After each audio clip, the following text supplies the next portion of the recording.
I can die if I want to. I can leave this world behind.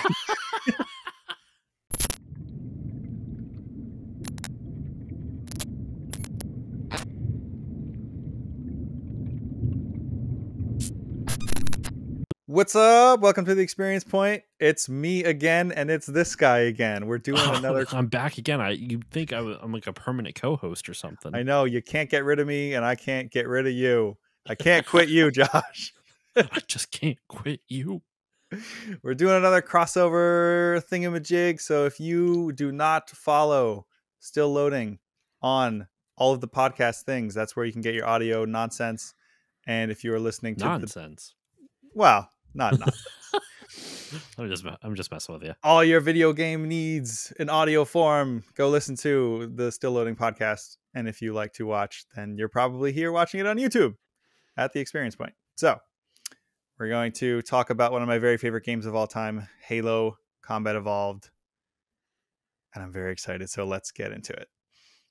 I kind of teased it a little bit during the Xbox episode, but the way it actually kind of worked out was I dropped my history of RTS series because like I mentioned in that episode, it was just getting too overwhelming to keep up with. So I decided to swap out November's History of RTS episode with a Halo episode because it is the 20th anniversary of the release of the original Halo game, Halo Combat Evolved.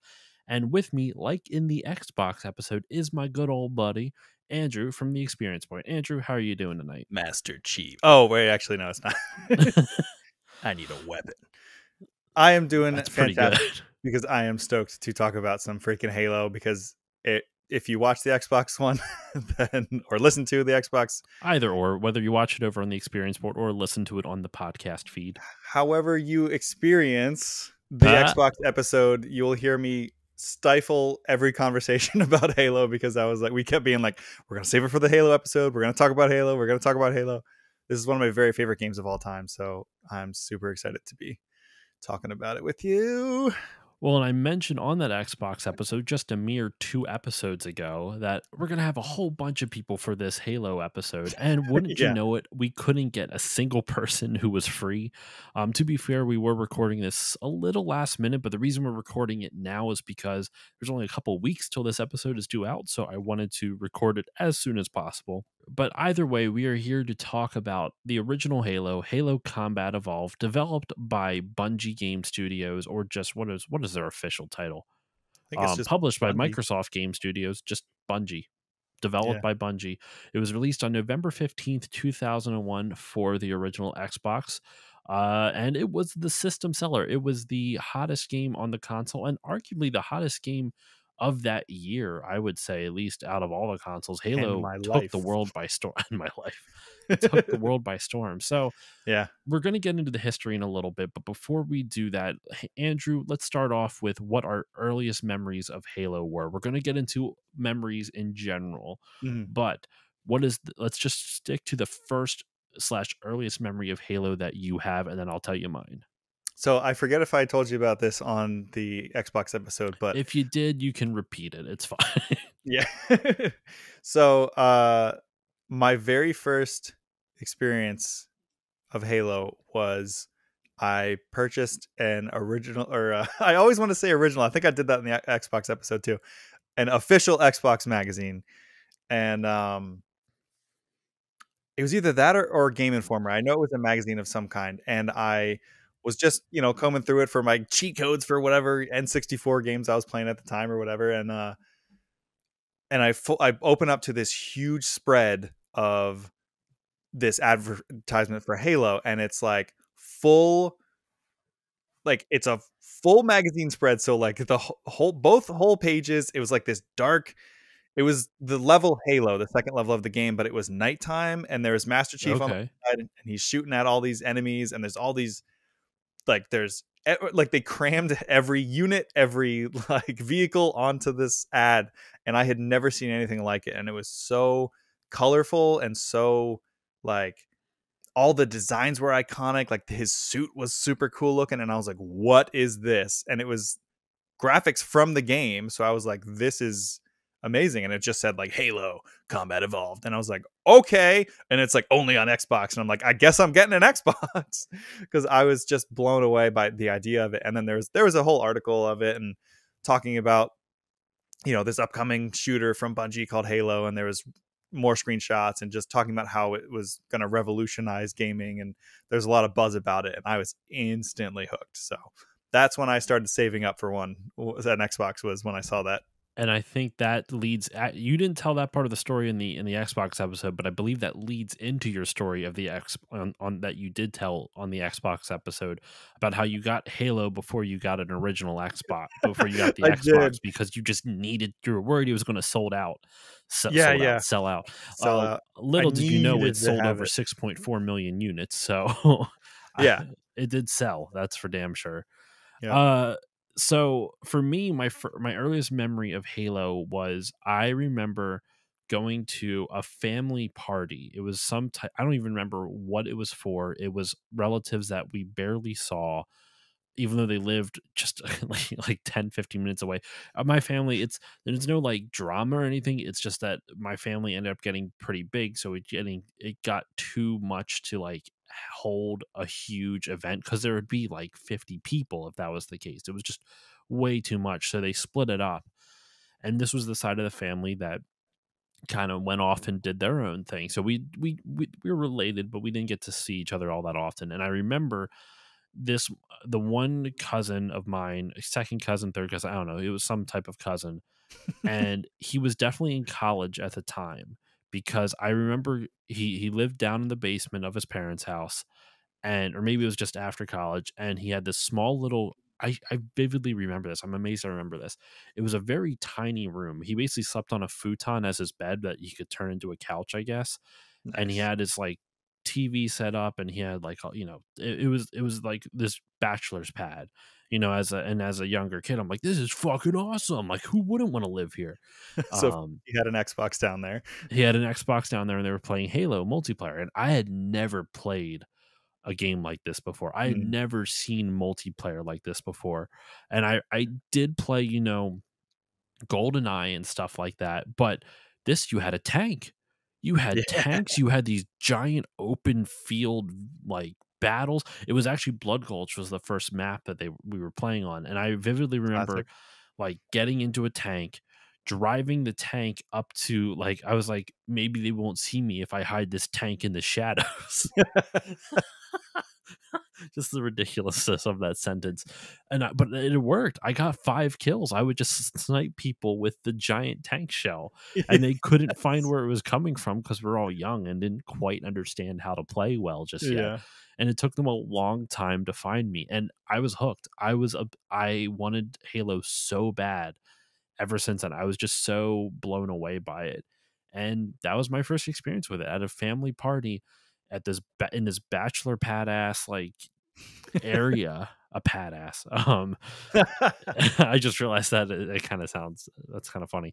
Anyway, it was in this bachelor pad, and he had all this cool shit, and we played it, and it was great. And that was my earliest memory of it, and it stuck with me, man. It really, really stuck with me.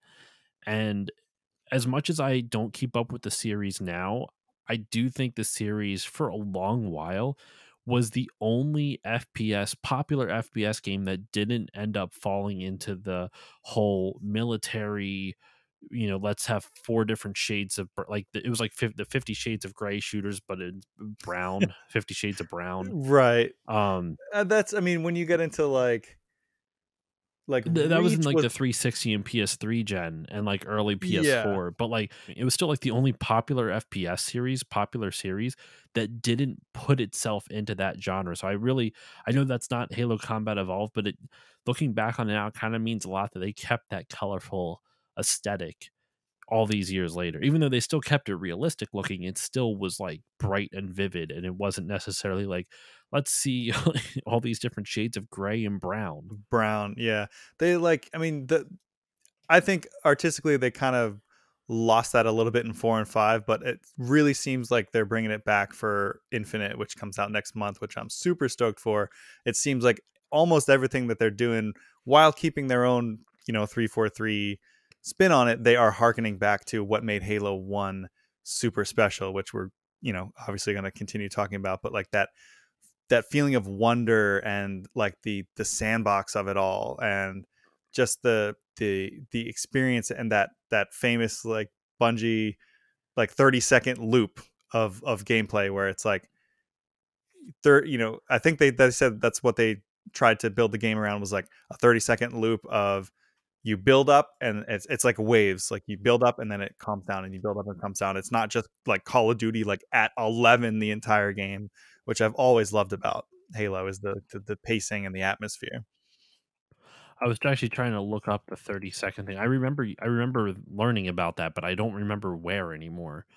Yeah, it's probably in one of the old like the Vidocs that they would make from Halo, which I'm so glad that they did, because you can still go back and look at like these like late 90s, early 2000s like videos of them making Halo, and they all look so tired.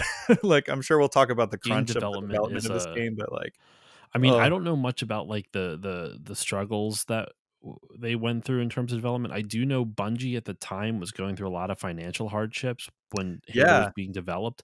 So let's dive into the history then a little bit. Okay, this is crazy because like I think probably for the first time, like I think I know more about the like the development and the history than you do, Then because normally, like, and we said this last time, but like you have a lot more of like the facts at the ready and the history and more analytical, and I'm like more of the emotional, like right brained side of whatever it. brained of it is. Yeah.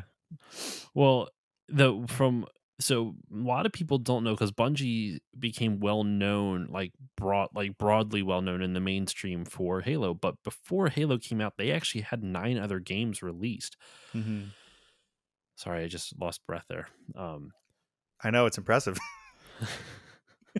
Their claim to fame prior to Halo was the Marathon series, which by all accounts is actually a really good FPS series that was Mac exclusive, and then an Yeah. RTS series that was an RTS series called Myth.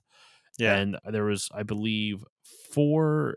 There was 9 games. I don't know which all were which. I know there was a lot of Marathon and like 2 or 3 Myth games, but they were there was 9 games prior. Marathon is the predecessor to Halo. There's a lot of similarities from my understanding. I've never played Marathon. Have you ever played Marathon? I briefly played it when I had a Mac laptop. I was like, I gotta see, like, once I was looking into the origins of Halo and how much of Marathon that they put into Halo, like reference wise and symbols and a little bit of lore, I was like, maybe I should play it. And it was kind of like going back in a time machine, and it was just like, oh, this is just like an awkward, Quake clone, because at the time everything was trying to be Quake. So I didn't really get into it, but I was like, I can see where it went from this to Halo, which was kind of cool. It's interesting that I was gonna say when you're like, oh, I stopped doing my RTS videos to talk about Halo, and I'm like, well, Bungie stopped making an RTS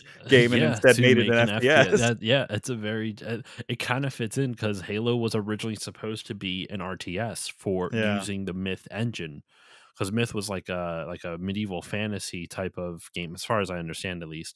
It was yeah, a medieval RTS, and they were going to make uh, Halo into an RTS. It was a sci-fi RTS, and then they kind of converted it to a third-person shooter, then eventually to a first-person shooter.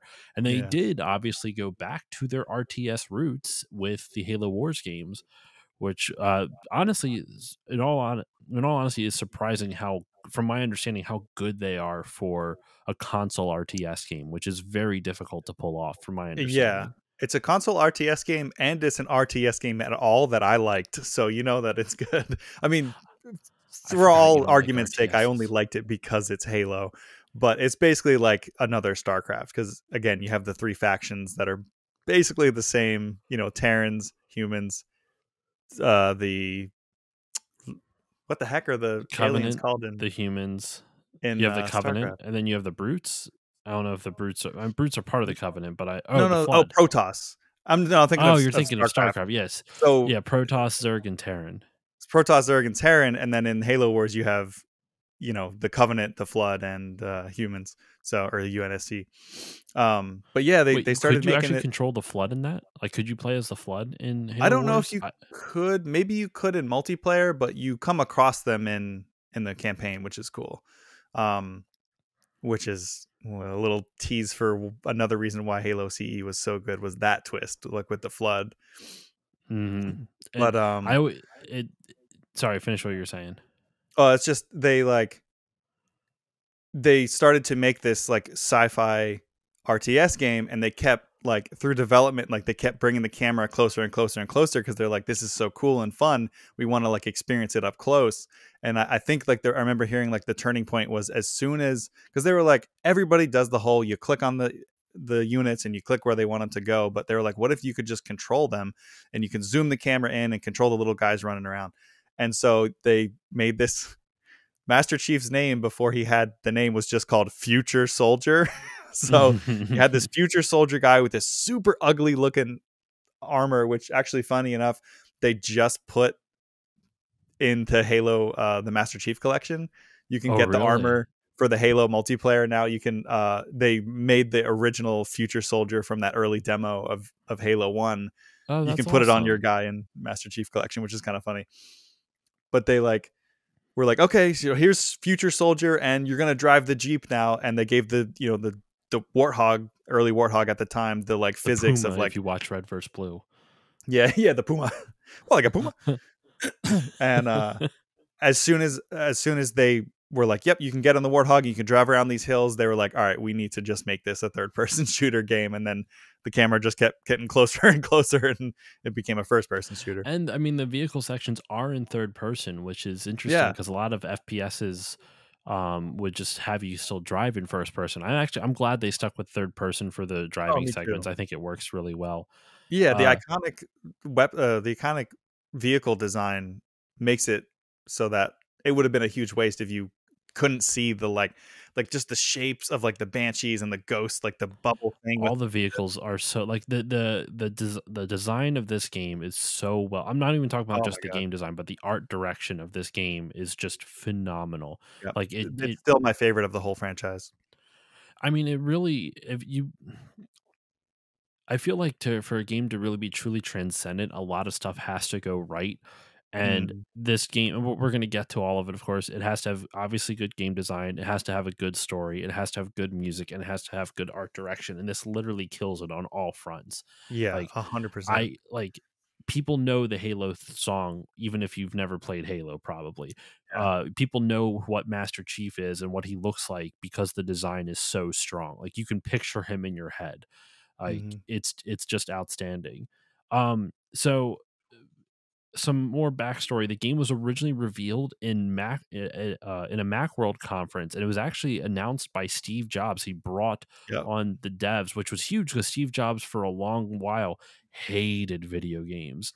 He Yeah. would he didn't give two shits about gaming on the Mac, which is probably why for a long while gaming on the Mac has been so rough. But Yeah. which is funny because he actually worked at Atari before he Yeah. ended up Yeah. founding Mac. Um, and then they were going to base it all. It was a sci-fi version, a sci-fi RTS using the Myth engine, like we've mentioned before, and uh 3 months after the original Xbox was announced is when Microsoft actually bought up Bungie. That's when they Mhm. bought out Bungie, and Bungie needed help because I was reading this and I didn't know why they were in financial straits or why they were struggling, and apparently with Myth when they were designing or Myth 2 specifically, there was an issue with Myth 2 that caused basically the um it what was it there was a glitch that caused Myth 2 to wipe the contents of the directory it was installed directory it What? was installed to, and it was only discovered after 200,000 copies had already been produced for the December 98 launch. Bungie recalled Oh, all the copies, no. issued a fix, costing the company $800,000. And as a result, this is read directly from Wikipedia, this part. As a result, Bungie sold a share of the company and publishing rights to Take Two Interactive. Take Two Mm. Interactive, I'm pretty sure the people who owns Rockstar, um, I'm 99% certain. Yeah, Grand Theft Auto, Mafia. They actually have the Civ series as well, Red Dead, Mhm. NBA 2K, Max Payne, BioShock, so they own a lot of really popular IPs. But they sold a share of it to Take Two, which I believe Take Two still owns the rights to. They own the rights to Myth, maybe also to Marathon. Hmm. I'm not certain. Oh, and the Macworld thing was in 1999. I didn't have the date It's written 99, down, but I yeah. just found that it was 99. Um, and when Microsoft was courting Bungie, they couldn't quite sell them on the idea of buying them out entirely, Mhm. because understandably Bungie was independent, so they wanted to keep that independence. So Microsoft had to do a lot of courting to them, be like, no, you're going to keep your independence. We're not going to, force you to do this and this. And they really they did a lot to court Bungie. Like they really wanted them so much so that when to prove that they would stay independent, they actually had to they when they built their office, they had it so like you needed a pass to get from the Microsoft side to the Bungie side, even Mhm. though it was owned all by Microsoft. Like Yeah. most Microsoft employees couldn't get into the Bungie side without some type of an appointment or a pass. Like it very much felt like a different building. They knew they were revolutionizing video games because like they everything that they did was pretty much unprecedented for the time. So they were keeping it very much under wraps and very secretive because I mean there's a reason that when Halo came out, every shooter that came out after that tried to just be Halo and everyone was like, "Oh, Halo killer this, Killzone this, Resistance whatever." But they Nothing knew they ever. had something special from the beginning. As with most things, time just kills a series more than any one other thing. Yeah.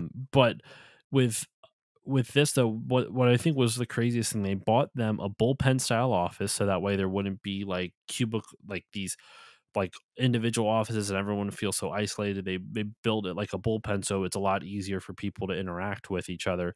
And this is the craziest thing that Microsoft did for them, in my opinion. They built their office, a bullpen style office, complete with a living room simulator. So that way the team could play their game and test their game and simulate what it would be like for the user experience on the other end. Oh, that makes sense because there's a ton of video footage of like them playing the game, like early access versions of the game in like this living room setting. And I wonder if that was just The Office. Yeah, it could have been because they had a whole quote unquote living room simulator. That's And amazing. the reason why Microsoft even bought up Bungie, which it's just kind of funny to think about, like Marathon was a Mac exclusive and it was this really popular FPS for the Mac. And then Hmm. Halo was going to be a Mac exclusive until Microsoft bought them out. And one of the reasons they were looking for another IP, other than obviously they were launching the Xbox, was at the time they only really had two IPs that they owned: Age of Empires and Flight Simulator, Microsoft Flight Simulator. Yeah. And kind of understandably, they didn't think either of them would really work on a home console experience. Like RTSs are very tough on home consoles, and flight simulators I really feel like are for the hardcore people on PC. Hmm. So it kind of makes sense why they weren't really like jumping through hoops trying to get those to work on the console. They really just wanted to find a new IP. And so, here comes Bungie with Halo. Here comes the And IP. yeah, the IP. So obviously they developed the game for it. It comes out. It's a huge hit. There is, I mean, this game, I can't, and we're going to get into some of the more like specifics of the game itself. But like you were saying, Andrew, like this game really defined FPSs. As Hmm. much as people like to credit GoldenEye with, modernize or like putting FPSs on a console and making it viable, because at that point it really wasn't. Yeah. GoldenEye really showed that, oh, you can have like an FPS on a home console. Halo was really what perfected it. Halo, like the control scheme in Halo is essentially, I mean, there's probably another game that uses control scheme prior, but Hmm. no game had brought it to the public's or other developers' attention as effectively as Halo did. Right. And Halo, like this control scheme is literally almost what every game uses now. Like Yeah. a third person action game, an FPS game, a third person platforming game, like almost every control scheme is used uses the Halo control scheme, at least in Yeah, terms and of your joysticks. that's because of this guy here. For audio listeners, I'm holding up the Duke controller. When they were porting it onto the Xbox, they were like, because shooters before this, every weapon, you had the number keys and stuff. Like I'm thinking of Half-Life and stuff where you can just hold 100 weapons at a time, or you get the wheel and it's everything. And but they were like, we have much fewer buttons to work with this time. So now for the first time, it's like, okay, dedicated, first of all, second thumbstick to aim, which was unprecedented. You have a dedicated grenade button. You have a dedicated melee button. Like you didn't have that before. You used to have to like Half-Life, you click into the crowbar and then that's what you use. And then you switch to the grenade launcher or switch to a hand thrown grenade and then throw it. Now you pull the trigger to shoot, you pull the other trigger to throw a grenade, you push the bright red B button to punch a guy in the face. And it's just streamlined that whole experience onto a console. And now, like you said, every game uses that now pretty much to this day. It's just I don't think it can be understated how important that control scheme is. Like it really, we a friend of ours, JR, we were trying to get him on the show, but due to scheduling conflicts, we couldn't get him. He might come on for Halo 2 if we can get him though. Whenever that comes to fruition. But I even remember back in college where we met him, that he was talking about that. Like it revolutionized the home shooter for everything. Like and that was, I mean, that's, I don't want to date ourselves, but it's been a while since we were in college. So we're old. I mean, it's been 20 years since this game came out. I was like 12, 13. 2001, I would have been 12. Yeah. Yeah, we're the same age, so 12. Wait, no, hold on. Yeah, no, 12. I did the math right. Yeah, I would have been 12.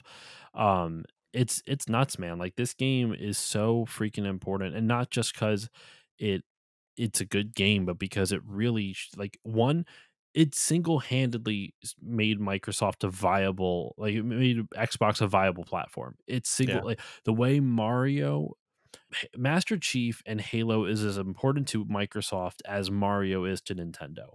Like I'm not saying Mario is obviously more important than Halo and Master Chief because it kind of revitalized the game industry by and large, but also Halo came out like 20 years before Halo almost did. Yeah, I mean, I think 85 in the US. I don't know when in Japan, but Halo made Microsoft a viable platform, made Xbox a viable platform for Microsoft, and made the Xbox at least somewhat profitable for Microsoft. And enough so that we actually got to see an Xbox 360 and then the rest of the shitty naming schemes that they decided to go with these consoles.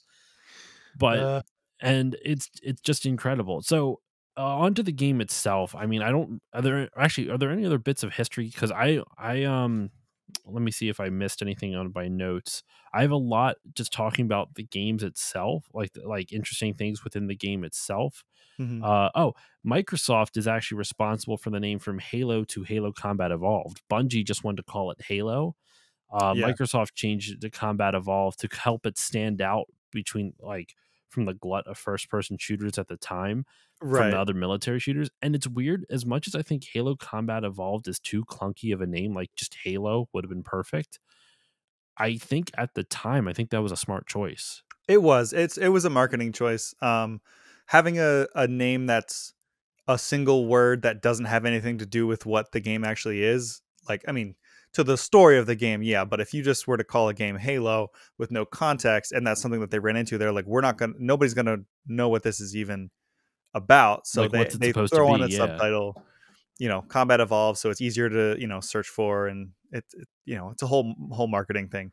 But everyone knows it just as Halo, or Halo 1. Nobody says like, the first Halo Combat Evolved, but if anything, they abbreviate it like you do, Halo CE. Halo CE, yeah. Which also gets confused for the remake. The what, custom edition? The custom or isn't that was one of the PC ones. What about no, I'm talking about like the 360 remake, where that it was like the Halo Anniversary. It was just Halo Anniversary. Okay, never mind. But yeah, custom. Yeah, sorry, CE though. But go on. Yeah. They were. What were they gonna call it? They were gonna call it something else before somebody wanted to call it Halo because of the like religious significance to the Covenant about the ring and Halo, and they actually Hmm.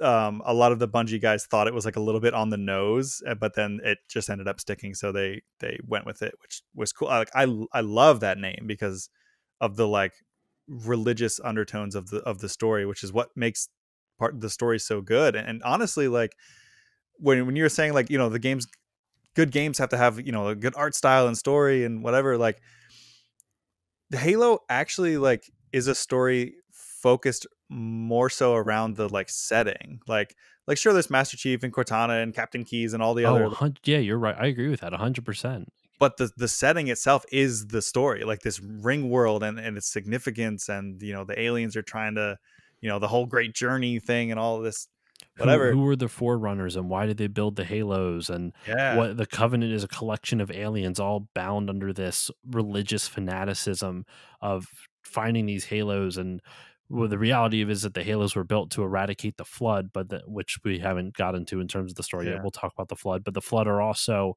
or sorry, but it also ended up killing the Forerunners or something. Mhm. Maybe you know more. You actually, not maybe, you definitely know more of the lore than I do. Yeah, Um, I've read I I nearly don't all of the books. I don't know. I'm sure there's a lore of how, like, where the flood came from and how they came to be.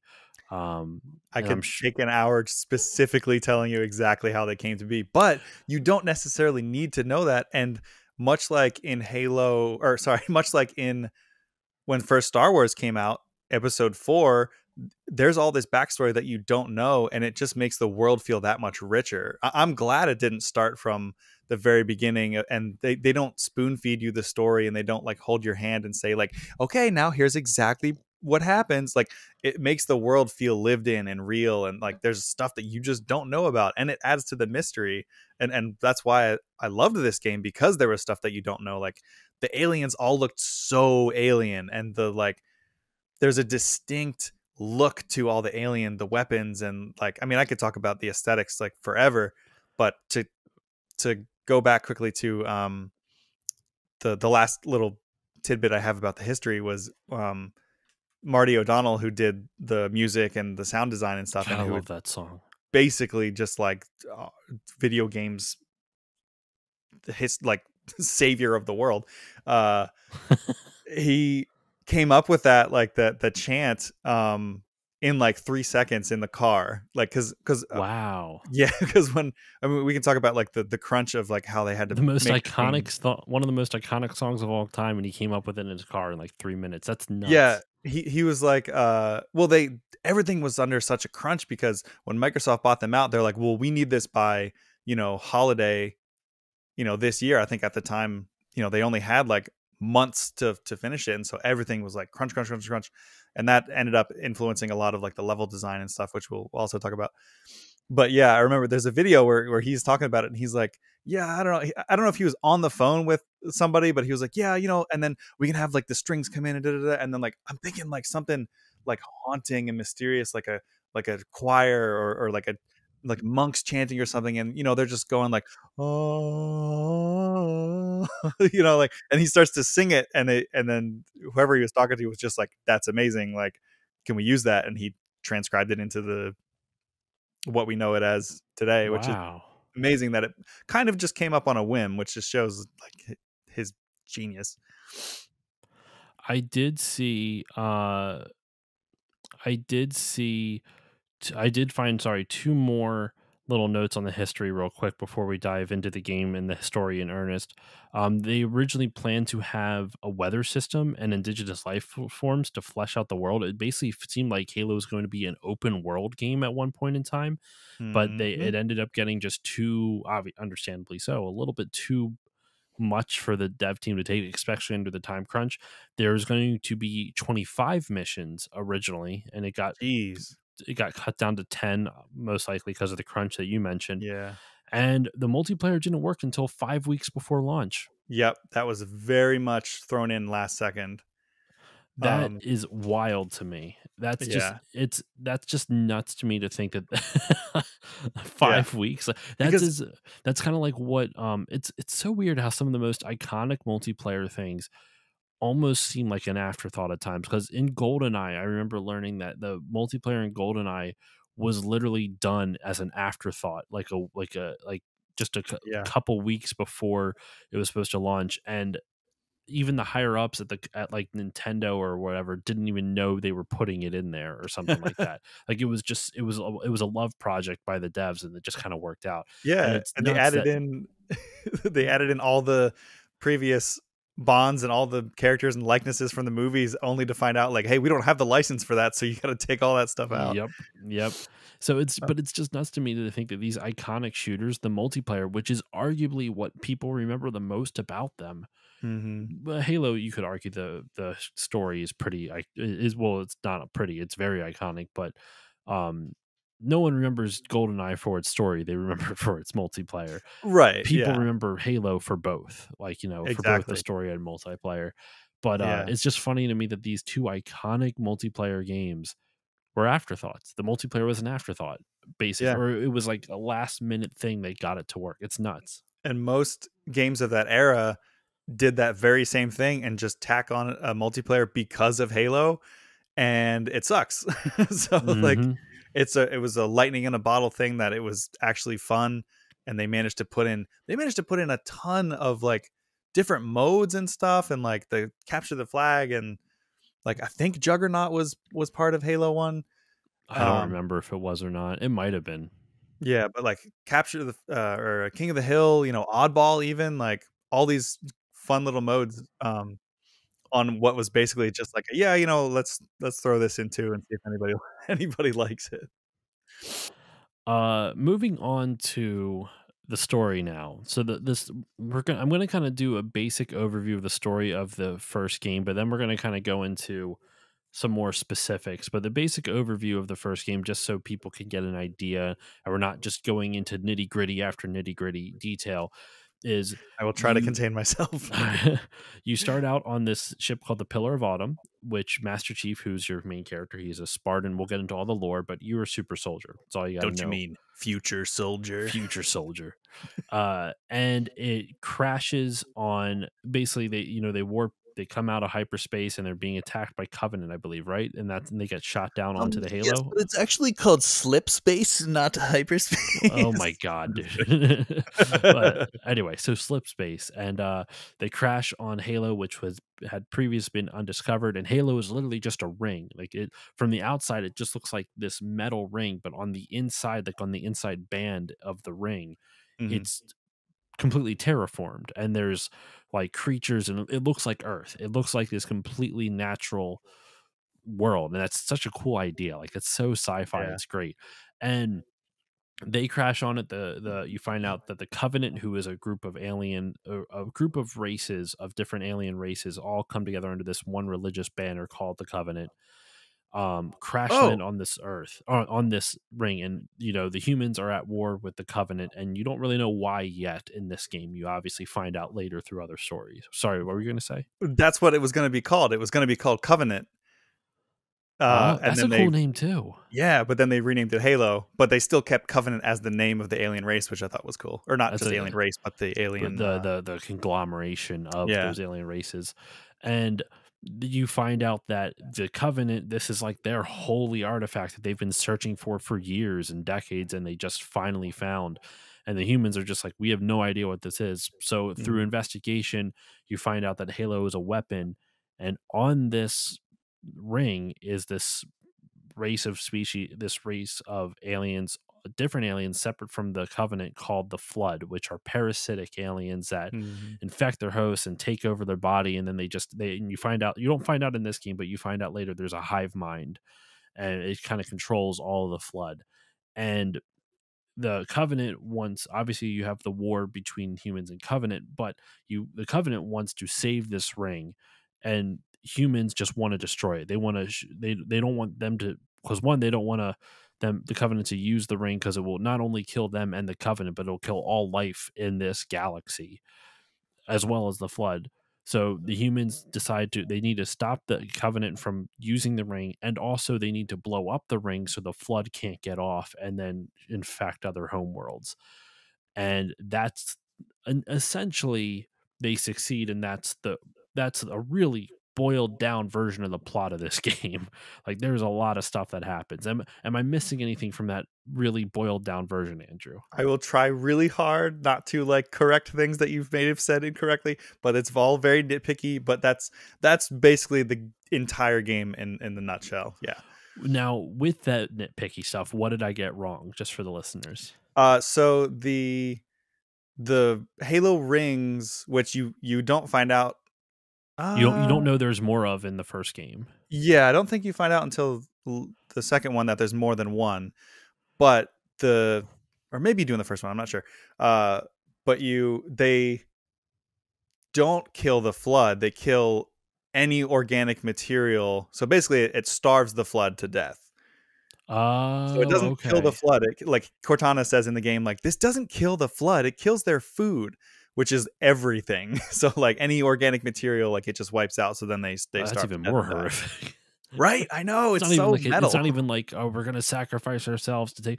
It's like I mean, if you think about it though, by killing all their food, that's kind of a really torturous thing to do to the flood, you know, like it's like as much as it'll kill you, you're gonna make these creatures starve to death as like the final fuck you to them. I mean, I'm not saying it's great, but when you see the horrors that they inflict, the flood are terrifying. Yeah, I think what's so magical about Halo 1 and obviously the series in general is that it combined this amazing sci-fi world and this all these amazing action set pieces, and then it has this horror element. The flood is this horrific, which was a huge twist. Yeah, because you don't see it coming at all. And a lot of the game it kind of takes the mission structure of a military shooter where you have these very specific objectives, and the story kind of plays out through these objectives. But unlike other military shooters where I find it's hard to follow the story, I feel like Halo is really good at telling its story. It's very clear and concise what's happening, at least in the first one. I think it gets a little bit more muddy as the series goes on. Like I still have a hard time following what Halo 3 storyline is.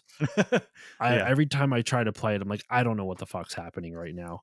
I'm going to this place for some reason, because in Halo 1 they would use a combination of cutscenes and in-game, like Cortana talking to you, which we'll get into who Cortana is in a little bit. Cortana, sorry, actually, your main character, Master Chief, he has an AI that he has in his suit of armor, not in his brain, but in his suit of armor that talks to him, and that is Cortana. And it is kind of in his brain, though. It is kind of in his brain. I mean, when it's that close, when she's in your ear the whole time, she might as well be, right? Oh yeah, she's inside you the whole game. Well, most of the game. But in Halo 1, you get a combination of like cutscenes in between missions and then also Cortana speaking to you. From what I remember in Halo 3, a lot of the story is told through Cortana's exposition midway through the game. So while you're in the middle of fighting shit, you're getting story exposition. I'm like, I can't do two things at once right now. I'm trying to survive, okay? Yeah. And even if you're not fighting anything, you're just walking through. I don't think it's as an effective method of storytelling because it's a lot harder. Like you're focused on getting to the next objective, and then you're also having to pay attention while also keep a lookout for enemies because you don't know what's up ahead.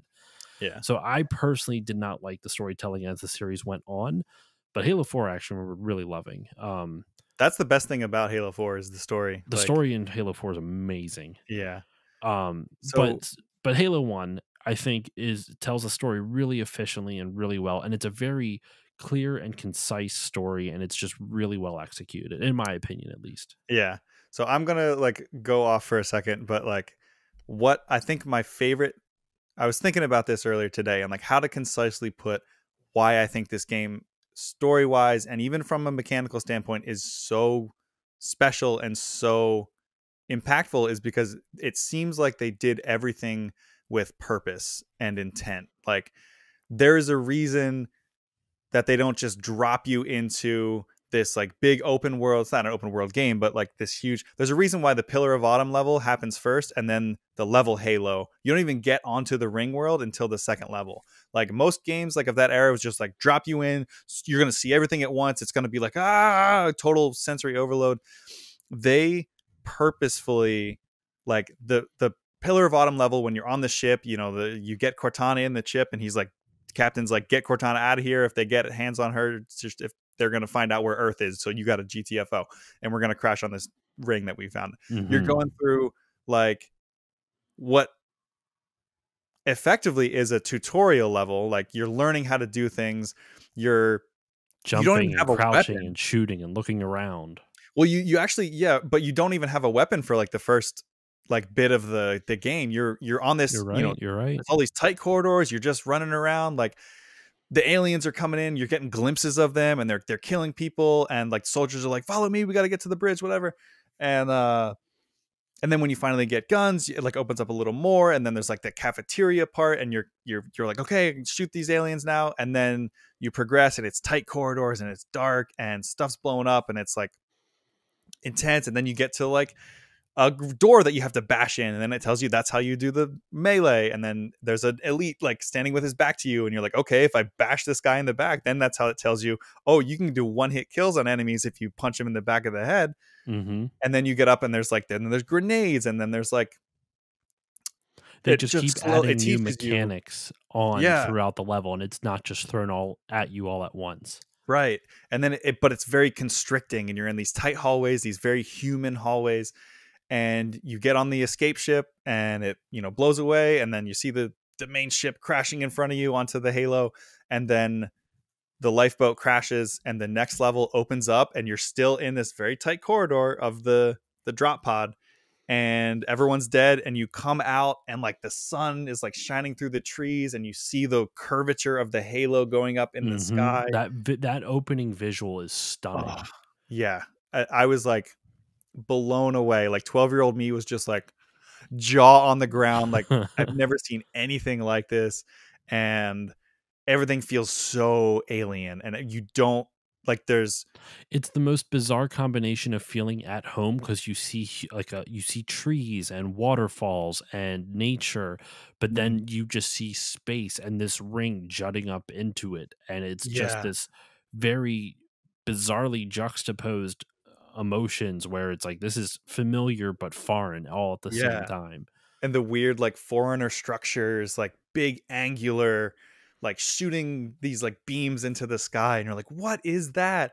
And before you know it, like Cortana's like, maybe we should get out of here. And then like the drop ships start coming down, and the aliens are coming after you, and you're running away. And then you come across like groups of humans that are trying to like fight them off. And then you're like, we're all like survivors, like trying to make it on this like totally alien world, like while other aliens are coming to kill us that we barely even know about. And I love it so much. Like Do the y- do you know? And speaking of Cortana, did you hear about the origins of where Cortana came from? Have you ever learned about that a little bit? within the story. Not the story, pre Halo, like where they kind of a little bit of the inspiration for Cortana. There's so it's hard to explain, but so Cortana, the name at least, first appeared as an email address for emails sent to a popular marathon fan site. And the Huh. email was cortana@bungie.com. And this was allegedly a this is I got this from the Did You Know Gaming video on here. Allegedly, it was written by a Bungie employee named Nathan Bittner, and the emails, for the most part, they don't have any canonical um tie-ins to the Halo story because this was obviously tied with Marathon, but Cortana is listed in the email address, so that's like her first quote unquote appearance, even though it wasn't Oh, that's really in a cool. game, it was in an email.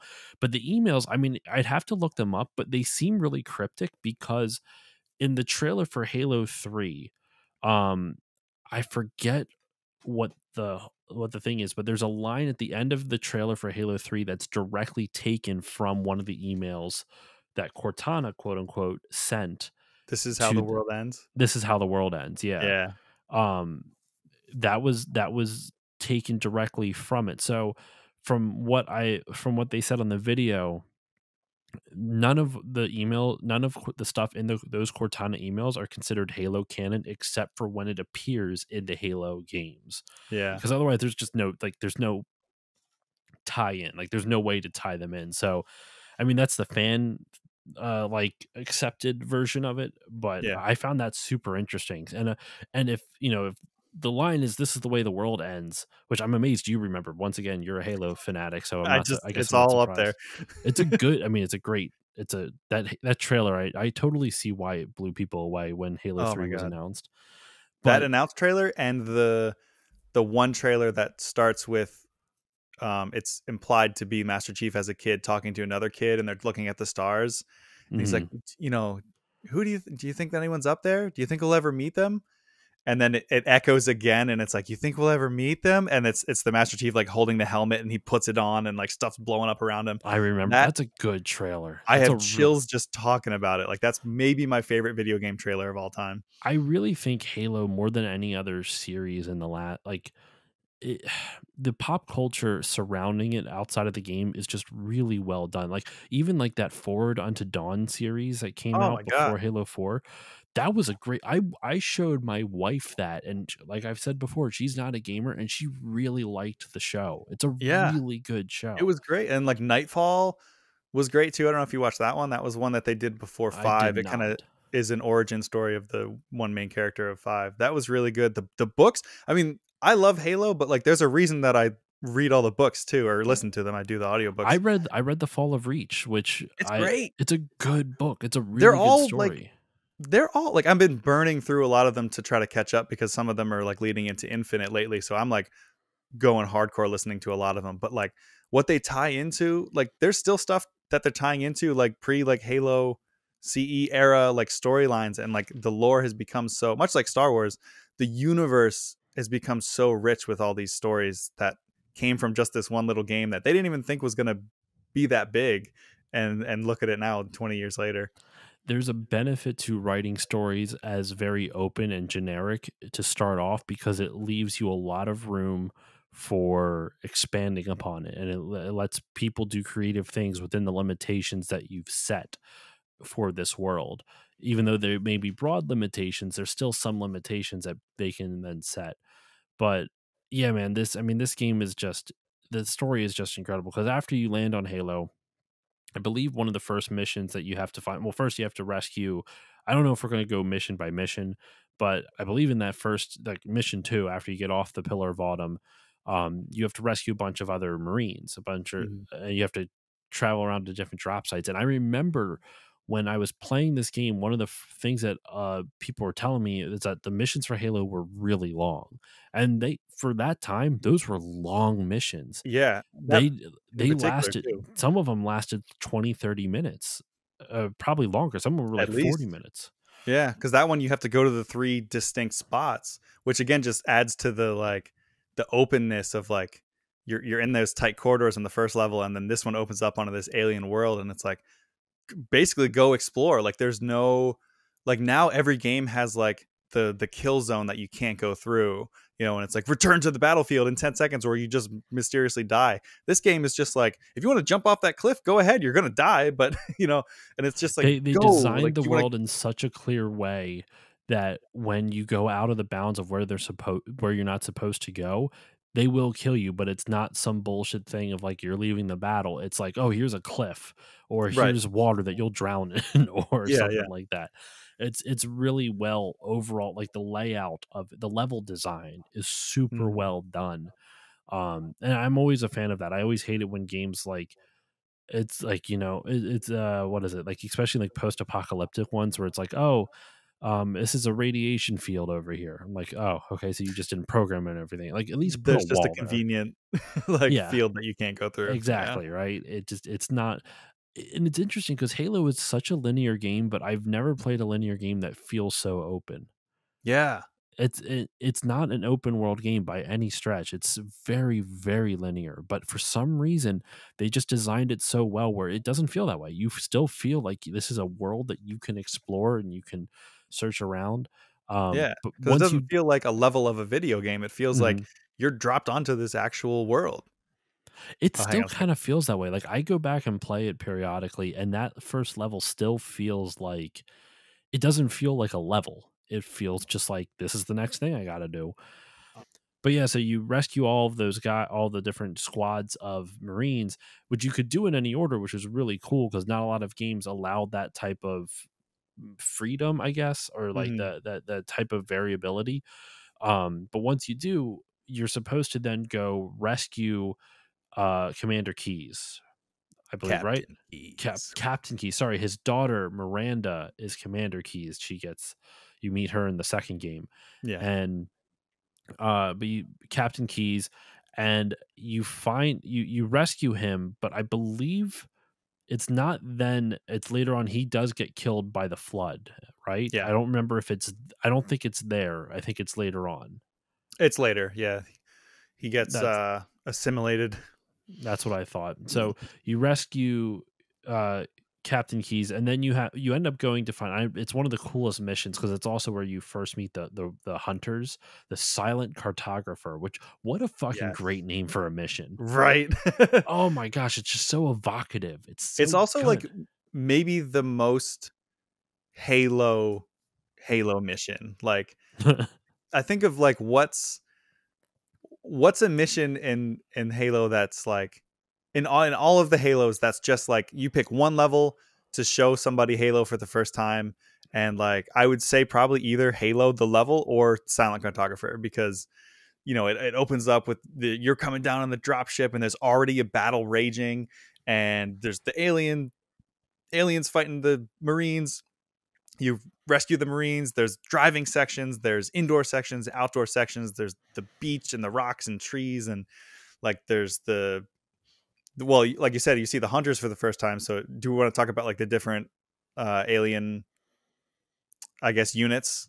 Because like again, they all serve a purpose, like I was saying before, with like everything seems so purposeful. Well, real quick before we go into that, one fun fact about the silent cartographer was that it was actually the when the designers were developing the game, when they were testing out a lot of like the game mechanics and trying to figure out what worked and what didn't, they did it so on this sandbox level called B30, and Mm. B30 actually ended up becoming the silent cartographer, like that, like what they were doing on the Oh, B30 nice. sandbox map for all their testing purposes ended up turning into the silent cartographer. So that's kind of cool. Like I the can see that. all their testing level, all their testing turned into like the world they used to test in became the silent cartographer, which, like you said, does kind of make sense because it's a big level. It's a Yeah, really long and drawn out level, and it's got and all the elements mhm, there. The indoor stuff, the outdoor stuff. It's big enough for vehicles, but there's small enough areas to take on foot and different terrain. mhm. That And makes yeah, total sense. I think we could go into you mentioned before, like we should talk about the different enemy types and the different types of like basically like characters. I mean, we've already kind of talked about the main characters and a lot of like the important ones, Cortana, Master Chief, Mhm. Captain Keys, and there's not really that many other, like in terms of main characters, there's not really that many other main ones with the exception of Sergeant Johnson, who shows up in all the games. That's where I Um, was gonna and go next. and he has Yeah. a very specific tie-in to the enemies, which I'm assuming that's what you're going to talk about. What you mean his specific tie-in? The, How the so? the speech. Do you know? Oh yeah, at the beginning. No, no, no, no. So okay, so real quick to how Sergeant Johnson ties in with the enemies here in terms of behind the scenes shenanigans. Um, Oh, the elite voice. yes, that's Yeah, what I yeah, was yeah. going with, the elite voice. So one of the enemy types who's pretty much like Halo or Master Chief's equivalent in terms of like what they are, but there's like thousands of them. Um are the elites. Elites are pretty much like there's different ranks within the covenant. You have the grunts as the lowest, then you have the jackals, then you have the elites, then you have the hunters. Though I'm pretty sure the hunters seem kind of just like dumb tanks. Like they don't really seem like they're like elites. I'm pretty sure can either be like a general type or a soldier, right? There's different. Well, the cool thing is like there's different ranks within each species. So like the grunts are all just basically like the cannon fodder. They're like Yeah, they 4 feet are. tall, little like dumpy guys like with the high pitched voice. Like, oh my god, there's the Master Chief, and they basically do like what they're told. So like and another reason why I love this freaking game is the AI makes them all act uniquely individually, but also like within a group and also within what's happening. So like the grunts are a little more scattered. They'll kind of come at you, or they'll stay in packs. And if they're commanded by the elites, which are like the tall, pointy headed ones, and the blue ones are like the standard elite, and then there's red ones, which are like the commanding ones, and then even like there's Purple gold. gets even higher. Yeah, there's There's gold, purple and and there's gold. silver, and there's black eventually. But the elites kind of control these little pods of grunts, and the jackals, which are like the shield looking bird face guys. Which a cool thing that I really like in the expanded lore that you find out later is that the jackals are mercenaries. So I did not know that. so they're like basically soldiers for hire. So they only care about money and shiny things, which is funny because like they're birds. So they just want that coin. So like in the books and stuff, there's like bands of humans that like hire jackals to like fight with them too, which is such a cool idea. Oh, that's really interesting. I had no idea. That's cool. Yeah. So I had no then, idea. yeah. So the elites, the Sanghili, I can tell you all of their like alien names too. The elites control the little pods of like jackals and grunts, and so if you kill an elite, the jackals and grunts will like scatter because they're like, and you'll hear them saying like leader dead, run away, and like they'll the grunts dialogue are the best. It's the absolute best. And they have like the little like pods on their backs because they breathe gas, they breathe methane, which is kind of funny because they're basically like the lowest rung of the totem pole, and they're like breathing basically farts. Like that's what methane is. I had no idea that's what they breathe, and that's even funnier. I was even thinking about like methane. So they're breathing, and then you finish the sentence for me before it could finish. Yeah, I'm pretty sure they did that on purpose. They knew what they were doing. But then so there's hunters too, which are actually I would assume colonies. They're below elites in terms of like the ranks, but they're super powerful. I mean, I don't know if they are, but I would assume because they only show up in groups of 2, and they don't really seem to make decisions. Like they're not like they're always commanded to go somewhere. They're not the ones doing the commanding. They almost use them as like organic like tanks. Like they don't communicate with them directly, because technically the hunters are masses of these like not symbiotic, like these hive mind like worm colonies. Really? So when enough of them get into like a group, they kind of become, there's always 2 of them because they're called bond brothers. And in the lore, and I wish they explored this more in the games, but in the lore, when one of the bond brothers dies, the other one goes berserk because it feels like a disconnect to like the hive mind, because both of them, that's how they connect, is between the 2. So they will go absolutely nuts. And there's really cool scenes in the books where like one will die and the other one will either go totally berserk, or, to go on a slight tangent, but just to talk about how cool this is, there's in one of the books, the squad comes across this hunter that's like basically dying of depression, and it just wants to die because like its bond brother died a long time ago, and there was nothing around it for it to like to do, or to fight it, or to kill. And like it's like when it dies, it's almost like there's this profound sense of like relief that they feel in the air. So it's almost like they kind of communicate with like pheromones, almost like you can feel what they that's feel. so interesting. That's crazy. Yeah. And they die very unceremoniously in Halo 1. Yeah, one shot to the back, pistol shot to the back. For some reason, we'll get into that as well when we talk about the multiplayer. I mean, we've already been going for a little over an hour, but the pistol in this game is beyond overpowered. It's insane how overpowered the pistol is. But real quick, just because before we continue on, just to tie back with how we got on this with the elite speech. So talking before how the grunts make all the oh my gosh, you leader dead. The elites also speak, but it's usually in grunts. It's like row, row, or something like that. And all of their speech, or not all of it, but the vast majority of the speech that those elites make, the sounds they make, is actually Sergeant Johnson's dialogue slowed down about like 25% and played in reverse. Yeah. Almost all of it is. And I think that's really funny that they've Yeah. used different things, and you can find clips of it, like, sped up and sent and unreversed back to normal, and to hear what Johnson was actually saying. But yeah, Sergeant Johnson, one of the core characters of the series. Does he die in any games? He dies in the third one. Does he? Oh Yeah, well, spoiler. see, once again, I barely remember that game. I don't understand the reverence for it. Oh my gosh, Oh, I love that one. The multiplayer, I'm sure, is fantastic. It's just the story, I just never. I've tried to replay that game 3 or 4 times, and after a while, I'm just like, I don't know I don't know what's happening anymore. Yeah, it's because by then the franchise had gotten so large with, like, by then they were like, yeah, there's comics and there's books and there's like short stories and there's podcasts and audio dramas, and it's just like, if you don't know everything, then it's still gonna seem like you're like, But I have no idea what's even going on. so, it's not necessarily the lore that was confusing me. It was the way it was told. There was so much that was told through Cortana speaking in your ear midway through missions, and not in Very between cryptically. missions. Yeah, cryptically. Not even that cryptically. It's when you give a lot of exposition, like, it's one thing to give, like, when you give a lot of exposition, you have to do it when the player isn't doing a lot else.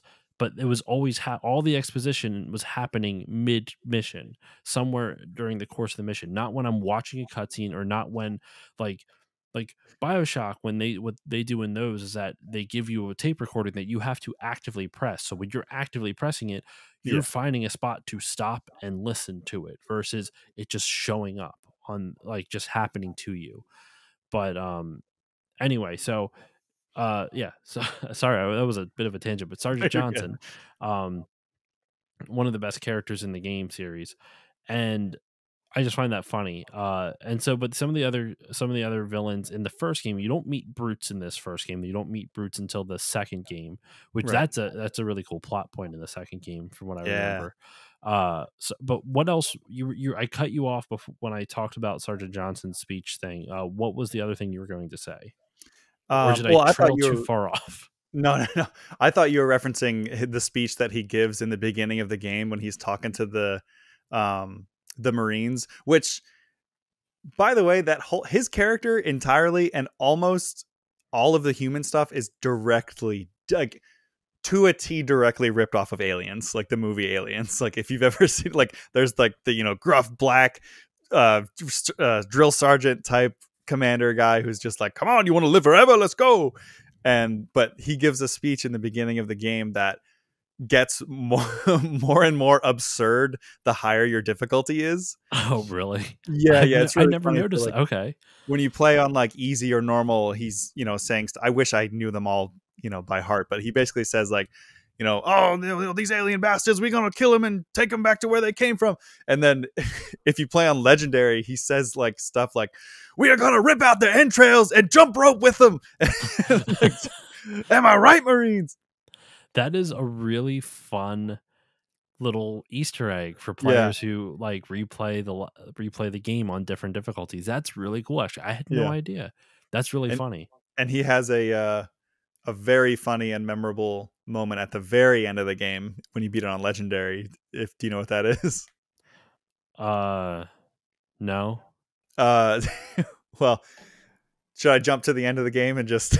The only other plot points really, that, like, the major ones, is that after they discover the purpose, they discover the location of the Halo, of, like, the control center for the Halo ring Right. from the Cartographer. That's the whole purpose they were going to. They was basically going to the map room of, almost like straight out of Indiana Jones with the city of Tanis, and trying to find that. But they go to Mhm. the map room to find where the actual headquarters are, or, like, the control center is. And on their way, do the Floods show up on their way to the control center? I forget. I know. It's after. So part of why the reveal of the flood was so impactful is because when you get to the control room, Cortana is like there's so much, like, she's overwhelmed by the information. She's like, there's so much so fast, and that's when she figures out, like, oh my god, the Halo is a weapon. They're talking about something called the flood. Um, we have to find the captain. Like, there's no time. Like, get out of here now. and Chief goes like running away, and because they lose the captain signal in this swampy area, so she stays there. So the next level is called 343 Guilty Spark, and that's when you first encounter the flood. And again, with this whole purpose thing, like it's an intent, it leads you into this like dark level, and you don't know what's going on, and you suddenly don't have that voice in your head that's telling you everything, and like, oh, we got to go here, and like putting a point on your map that's Cortana like leaves you as you go through the most horrific portion of the game. right, yeah. So, and the fact that they didn't put any of this in the marketing, like they didn't spoil any of this stuff, so you get to this very dark swampy area.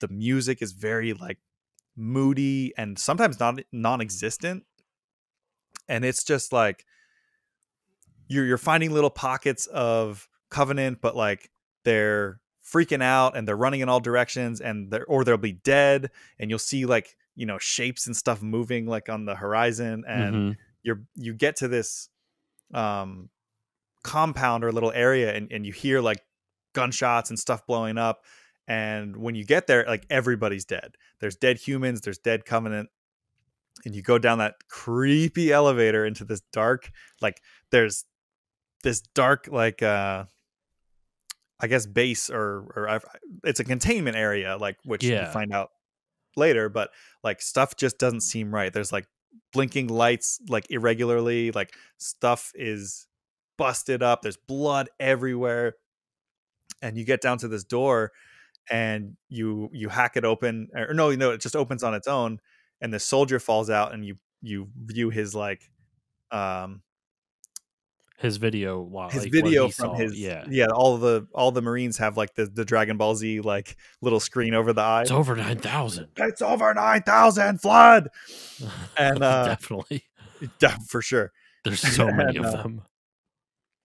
and you watch this creepy like found footage horror film basically of like that squad being killed by these disgusting monsters, and then you get locked in that room. And one of the things that I really like is when it shows them hacking the door open, and he's like, I don't know, this like door seems like it's really supposed to be shut, like whatever they want it, like, or what do they say, like whoever built this like really wanted to lock it down for a reason. And Captain Keyes is like, just get it open, soldier.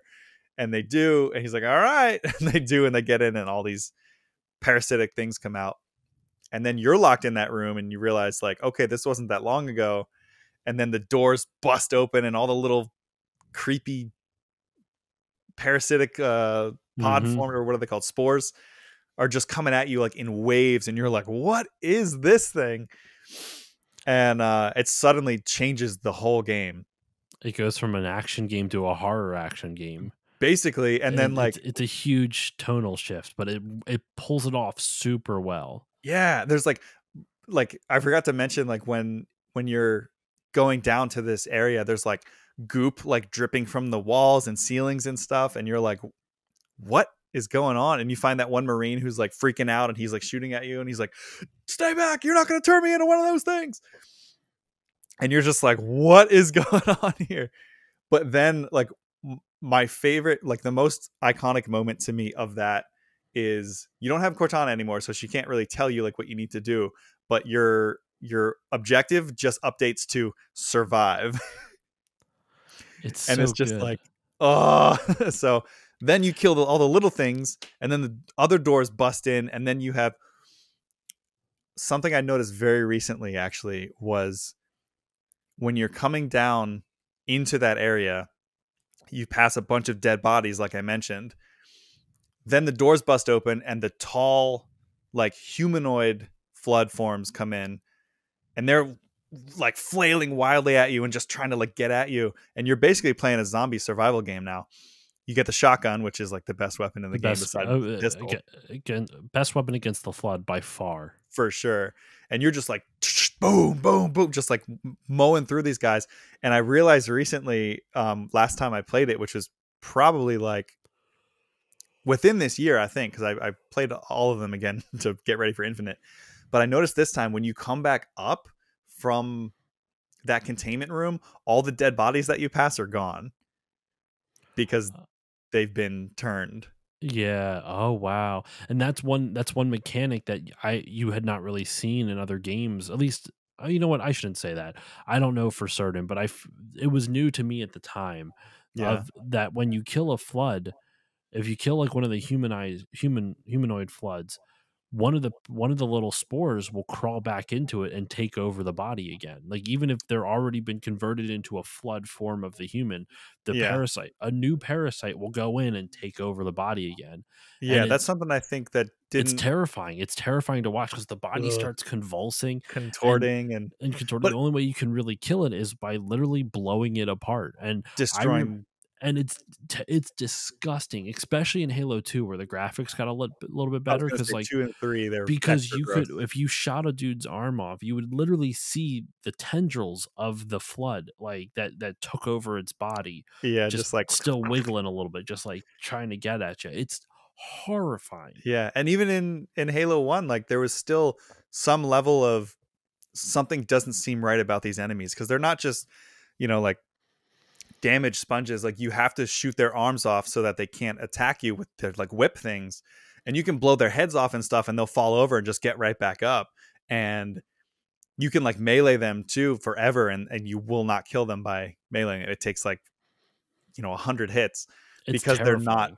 they don't feel the pain because all they are is just the flood form inside this corrupted body, which is like bleh. And like the elite ones, like the tall ones, have just like the dead elite head just hanging off, like flopping off the side, It's like the so attention to gross. detail on the designs are amazing. Ugh, Like for horror designs, it's so well done and it's so fucking terrifying. Like it's I still, know. it doesn't make like, it makes me like, it horrifies me to think about it in that much detail. When I'm playing through it, it's not that horrific, but like when you look at it in close detail, it's awful. Like it's just so terrifying to look at it.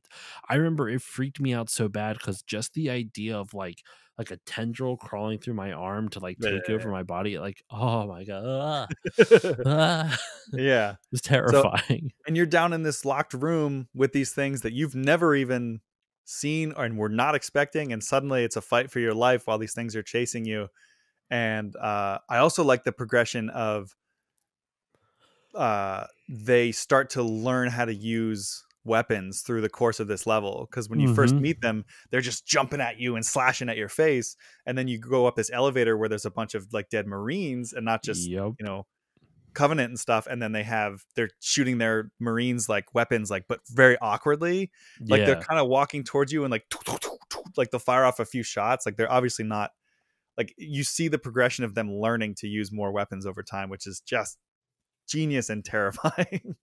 It's just, once again, the design is real. Like there was so much attention to detail put into it, but Yeah, you get out of that area and you realize that you have to destroy the ring. That's the like, I think you basically, get yeah. you reconnect with Cortana, and she basically says like the only way we can do this without killing us all is just destroy the ring. Don't let them off this place. There's nothing we can like we this is of the utmost importance. We can't let the Covenant use this because it'll kill us all, and we also can't let the flood off of this place. Yeah, And that pretty much is when you have to work your way back to the crashed Pillar of Autumn to set off its nuclear reactor, a fusion reactor, to blow up the entire ring. And the final level, like the final level, is I think one of the most effective. It's weird because it doesn't really use any of the shooting mechanics that the game is based off, but the yeah. final level is just an escape sequence and a really fun one at that. Oh my god, yeah. Well, before, like, so the Warthog run is so iconic, and I love it to death. But like from a design standpoint, like you can see where they ran out of time as soon as you hit the flood, because from then on you do the library level, which is like everyone's least favorite level because it's super hard and there's just flood everywhere and it's room after room after room after room after room. You're following this little robot guy around who's named 343 Guilty Spark, and you got to get this thing called the index for him. And from that point, the game kind of goes in reverse, which is kind of a cool, like, symbolic, like, circle, halo. It's like, whatever. But really, in Yeah. reality, they were under such crunch that they were like, we have to figure out a way to pad this game out without, like, it would have been like 5 missions long if they didn't do the next couple levels, which was Mm-hmm. basically, it was 2 betrayals, which is assault on the control room in reverse. And then there's keys, which is mostly uh truth and reconciliation in reverse. And then the final level, you're on the Pillar of Autumn again, but it's all destroyed because it's crashed, which is like Pillar of Autumn in reverse. So there's a cool like mirror to the game, The which I levels feel understand. distinctive enough though that like you don't notice. I didn't even notice Yeah. that it was like a backtracking thing. I feel like it's pretty clear that it is like in terms of the how it's told in the story, but for some reason it just didn't. That never registered with me. But the levels feel different enough that it's like that's a testament to their design. Then man, like Yeah. the levels feel different enough that it doesn't feel like you don't feel like you're treading the same ground again. It still feels new. It doesn't feel like, oh, here's this level again, but it's nighttime. Mm-hmm. It's like, even though that's exactly what it is, like 2 betrayals, it's the whole assault on the control room in reverse. I mean, granted, it is nighttime, so it gives it a different a feel, but like it's totally different this time because you're coming out and all hell has broken loose, and like the flood is fighting the covenant, and then the monitor, the 343 guilty spark, has his sentinels, which are fighting the flood, these like floaty robot guys with lasers. So there's like Mm-hmm. 3 factions just fighting, and you're coming out and Almost, and you find out later it's basically 4 factions because Guilty Spark betrays you. yeah, yeah, Because he's programmed by the Forerunners who created Halo, and he's just trying to he wants to set off the ring he's trying to because activate it. Yeah. he's trying to activate it as well because that's what he was programmed to do. Hmm. And so you have to destroy him to stop that, and then you have to blow up the ring. Yeah. Um, what now we went down, we finished up the story rabbit hole because you were talking about something at the end of it. Did you get to this point that you wanted to make already, or did we did I gloss over it? um the point, Or what, the Sergeant Johnson point? I guess I don't know. You there was I for you there was something you wanted to bring up, but since we hadn't gotten to that point of the story yet, I wanted to kind of finish telling the story real quick. Yeah, so like the ship crashes, and again, like the testament to the choices that they made and how they cleverly reused assets and locations to keep it fresh is like, you're still going through the ship again, but it's all destroyed and there's like sparks shooting out of stuff. And um but you get to like the engine room of the ship, which that last level, the last half of the last level, called the Maw, is one of my favorite experiences in video games, because you gotta fight your way through Covenant and Flood, who are all taking over your crash ship. You get to the armory, and they're just like, all right, load up. They give you every weapon in the game, all the human weapons anyway. Like you can go rocket launcher and shotgun. You can just get all the pistol ammo. They have all the grenades and stuff. Which again, like before we get to the end of the game, like just to quickly talk about the weapons, with like the purpose feel, the intent. Every weapon feels so unique, and it feels like they all serve a purpose, and they all feel so iconic. Like think of Mm-hmm. all the weapons that Halo made so instantly recognizable. Like even the assault rifle, that kind of wedge shape assault rifle with the counter of Mm-hmm. the ammo on the back, and the energy sword, and the needler, and the plasma pistol, like the charging the thing up and shooting the bolt The out. noob combo as a result of that Oh, plasma the noob pistol combo to a for sure. pistols. Yeah. Yeah. But every weapon, you still find yourself like within that 30-second gameplay loop. Like it's never just like, all right, cool, I got the best weapons, I'm just gonna fly through the whole game. Because like even if you go the pistol, which is the best weapon in the game, You'll it's run not, out of ammo. you'll run out of ammo, but it's also not the best for taking down the elite's energy shield. It's not the best for taking down the jackal's shield, because you got to shoot right in between where there's like the weak point. So all the plasma weapons that the aliens use are great against energy shields. So it's like, okay, so I use the plasma thing to take down the shield, then I switch to the human gun and finish them off. Mm-hmm. Like the Mm-hmm. needles that like all shoot out, and like the more that land in them, they combine into this huge pink explosion. And plasma grenades, like remember how cool it was sticking it That is, I first five. think, there's two super satisfying things in the Halo games. One is a needler kill, where like you launch so many needles into an enemy, and since all the needles explode after a little bit, if you shoot enough into one enemy, then it's like a huge explosion that goes off. Mhm. And then the second, and arguably most satisfying thing is when you stick somebody, like Yeah. especially in multiplayer, man, where like Multiplayer. you see a guy running and you just you lob a grenade and it just right on the side of the head. You're like, I got him, and you just see. Yeah. Oh, it's so satisfying. Is it a spider? We'll talk about that for a little bit because we've already been going for like an hour and a half. But even so, we don't have a lot of time to focus on the multiplayer. But is there anything? But we should at least dedicate some time to it. So before we get to the multiplayer, and I know I'm kind of cutting you off here, but we got to get to the multiplayer because that's the next. That's the other largest. That is just as big as the single player, even though we've Right. been spending an hour and a half on the single player. I know. What are some final thoughts on the Halo Combat Evolved single player?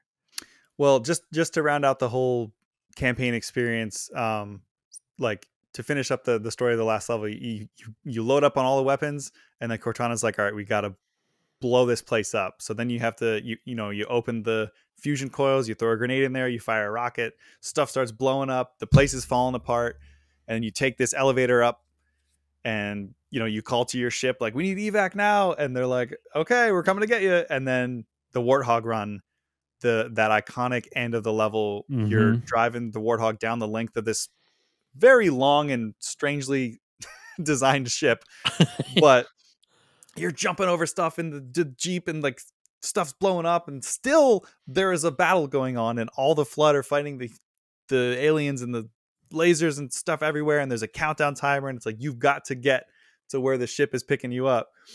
And you get there, and the ship crashes, and your pilot Fohammer dies, and then Cortana's again like, all right, we got to get, there's another ship in the freaking bowels of the end of the Pillar of Autumn. So you just continue racing and racing, and eventually you get to the end, and the ship takes off, and yeah, you Master Chief survive takes off until his helmet just off screen. and you can't see it. Yeah. Which, funnily enough, they like, if you hack into the game and like move the camera down, when it's like the Naruto thing when Kakashi takes his mask off. When Master Chief takes his helmet off, there's just another helmet there. It's not like he just lifts the head off. It's like he pulls the helmet off, and then he's still got the helmet on underneath. That's so funny. That's But kind of amazing. I just to finalize the thing that I teased earlier, when you beat the game on Legendary, there's one little scene that you get, which is a bonus, which I guess is non-canon, but they didn't know at the time that there was even going to be sequels. But there's a scene where the ship is about to explode and destroy Halo, and it's Sergeant Johnson and an elite fighting over an assault rifle, and he's like, "Come on, you mother, come here!" And it starts to blow up, and they both stop and look at the ship in the distance, like blowing up, and he just goes to the alien, to the elite. He goes, "This is it, baby. Hold me." And they hug. They just hug, and then the whole thing blows up, and it's so funny because, and obviously Johnson's iconic, so he's in the next one, and they don't really explain how he got there. They give you a brief explanation in the books, but it's still kind of like, what? So I think Could be one of those things where just like, he was on one of the portions of the Halo ring that, because it blew up in chunks. So yeah. maybe it just drifted through space and he somehow magically landed somewhere, Yeah, I mean, one of the books kind of does go into stuff like that, where they do end up picking up some survivors, but that final cutscene when you see the ring explode and that huge chunk like comes spinning towards the camera and towards the inside of the other part of the ring, and it just blasts through it and just rips it apart. That was so cool, and like as a kid, just feeling so triumphant. But yeah, we can go into the multiplayer, because that's just as iconic as the single player. I mean, for us, both you and I are story guys. So as much as we love multiplayer, story is always going to be where our heart at. So that's why we spent so much time Yeah. on the single player. And also, I mean, we talked a little bit about the weapons, but we talked a lot about like the setting and the world building that the multiplayer I mean, it doesn't take any from in terms of story, but it does take it obviously in terms of aesthetic. And the multiplayer was just so iconic. And you've referenced some of the game types before, but I think multiplayer, the thing about multiplayer is that you can describe the mechanics as much as you want, but a lot of times the multiplayer mechanics are just the same as the single player mechanics, just done in a different context. So I figured we should at least reminisce about some of our favorite multiplayer moments. Mhm. I think I've told at least one before. I pretty sure I have at least one more that I haven't told yet. But I will say, probably, like I said before, probably the most satisfying thing in any multiplayer game, I don't care what game you're playing, the most satisfying feeling in an FPS is sticking someone with a sticky grenade, with a plasma Yep. grenade. And especially if you can, if you're like go running head first at them and you chuck it at their face and it lands like straight on their visor, so all the other player can see is just blue, and they're like, "Well, I'm done here. Yep. Fuck this." You gotta try to just take them out with you and, You like, just, run yeah, you towards have to them. charge right for them. Yep. So I'll tell the one story real quick that I've told before, just to give you time to think of a story. Mhm. And Got then so I'll you what? many. I've got so many. Okay, we'll I'll uh, narrow it we'll down to a few good ones, though. but I remember at my actually I have two that I'll start off with because they're both really quick. So first one, for my bachelor party, it wasn't Halo 1, but it ties into it. Um, Actually, no, I'll save that story for the Halo 2 episode. But with Halo 1, I mentioned it on the Xbox episode how I first got it for my birthday. That's how I got the Mhm. Xbox, and Halo 1 was all tied with it. And for those who didn't listen to the Xbox episode, just a real quick recap. For my Sweet 16, I wanted to bring a bunch of friends to midnight bowling, but that was kind of expensive. It could cost a lot of money to bring everyone to midnight bowling. So Mhm. I could either do that, or I could get an Xbox and throw a party at my house. So we went obviously with the Xbox and the party at the house. And I had this weird obsession with whenever I did a Halo party, and I ended up throwing a bunch of Halo parties. We played a lot of Halo 2, but I threw a bunch of Halo parties at my house. And I had to have a Halo 1 party first, though. I had to do it proper. I had to Yep. have a Halo 1 party, and then I could do a Halo 2 party. So my Sweet 16 was my Halo 1 party. I had friends come in, and I just set up the Xbox. I had people bring extra controllers, and we just played. It was just a 4-player LAN party. It was just all on the Mhm. one screen. Um, so we did that there, and that was a lot of fun. And I still remember, this is like so fucking cringy now, and it hurts me. And this isn't even about me. It was a friend of mine at the time who will remain nameless.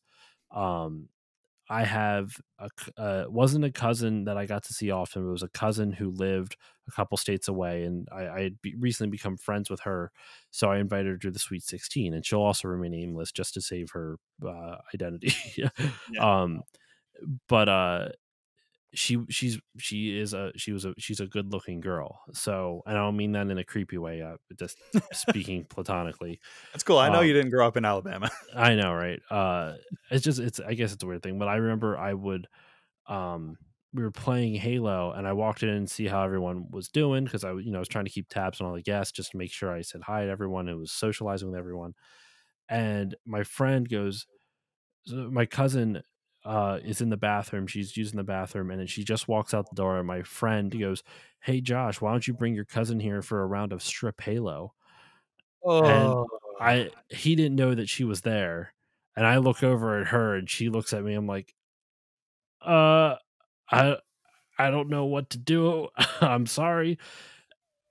And I told my friend, and he was embarrassed, but he also, it was just, it's cringy now, because like it's not a good joke, like, at all. Uh, it's and it's a little creepy. It just Yeah. it's a funny memory now. Like, I shouldn't say Yeah. it's a good memory. It's a funny memory. But it was so weird. It was such a weird thing. So That's yeah, and then the other memory I have real quick is when I did have one of those Halo parties. I remember the best thing about Halo 1 was setting your character name to default. Don't create a profile. Just let it be default, because this game would randomize names for it. It was always stuff like the Bear, the Oh, yeah, Big yeah, yeah. L, Stumpy. Stumpy was Grunty. great. My favorite though was Howard. It would just name you Howard. And so my brother, who's been on the podcast a bunch of times before, Mike, he was playing, and whoever, I don't know who it was, but someone was Howard, and they kept killing Mike over and over and definitely not on purpose. It Yeah. was I think it was just just the luck of the draw. And by the like after like the sixth time you saw so and so, or Howard killed so and so, whatever my brother's name was, Howard killed Mike. I just because I had it split up, there was like 8 people upstairs and 8 people downstairs, and we had wires connecting all the Xboxes and shit. So Yeah. from we were downstairs and we just hear from upstairs, Howard! Just him screaming in anger because this is like the 10th time Howard had killed him in a Yeah. row, and just hearing that disembodied voice, just pure anger, was the funniest thing to me. That's amazing. My multiplayer, technically, but we ended up doing this more. It was more fun to do this in the campaign, but it's still a multiplayer story. My favorite thing to do, and you can do this just in the regular deathmatch, but was like with all the crazy game types that you could make, and with custom games and stuff too. And my second story is about a custom game. With all the stuff that you could do, we still managed to find the most fun in the dumbest things. If you drive 2 warthogs into each other, one person will just get launched. Like it'll just go flying off into the air. So we discovered this in multiplayer, and my friends and I would just like all get warthogs and just have this whole destruction derby and smash into each other. And the whole idea of the game type was you flip somebody out and then everybody tries to run him over, and that's how you get the kill. So eventually we called it warthog jousting, because eventually we started to play, if you played on this certain spot on the level Halo, you can drive a warthog, you can kind of like slowly work your way up one of the cliffs, and there's this long skinny stretch of cliff that's just surrounds like the kill area basically, Yeah. if you get launched far enough. And we would take the 2 warthogs up there and go to each end, and we called it warthog jousting, and you would drive the warthogs at each other, and one person would just get flipped like hundreds of feet into the air. Maybe not hundreds, that's an exaggeration, but you get flipped over, and like there's a weird something happens with the physics, like you collide and somebody just goes flying either backwards, and it was always only one person. So it was like trying to find the right angle to like you fishtail Who would get send the somebody flying. priority? Who would end up winning on that one? Yeah. Yeah, and so the idea was to try to either flip somebody out and then run them over, or like just get them to fly off of the cliff. And that one you had to track yourself, because in multiplayer it was just whoever gets the most kills and then you win. In the single player one, and the cool thing was whenever you played co-op, if you died, you would respawn at your partner. So unless the warthog went off the cliff, in which case you'd have to reload the checkpoint, you could just keep going and going. So we would do like 5, like first to like 5 kills wins. And I So remember wait, like this was done in a co-op campaign mission, not even in a multiplayer map, right? you could do it on either. In multiplayer it was just like if you need more than 2 But people, this was but like if I the just perfect setting because it had that cliff. That's so funny. it was entirely surrounded by a cliff, so it was just super dangerous. And so we would do like first to 5 kills wins. And so I remember I was on my very last life, and I got flown off of a cliff. My I almost said truck. My Jeep Warthog flipped upside down and like kind of skidded along the edge of the cliff enough to flip me out of the Warthog, and it like kind of launched me away from the cliff. So as I'm like falling down, I like right before I die, I throw a plasma grenade like straight up, and it sticks to my friend's warthog and it blows him up too. So we both died. So it ended up in a draw, and we were like, all right, we're just going to end it up at that. So there's so many just like little ridiculous moments like that. But I referenced the custom games you could do. I think I found this online, or like one of my friends like came up with it. But basically, it was this mode called Deathstalk, and it was the edgiest thing ever.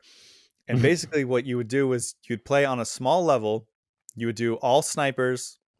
Everyone would have the active camo, so you'd be invisible, and you'd have the lowest health setting you can. Okay.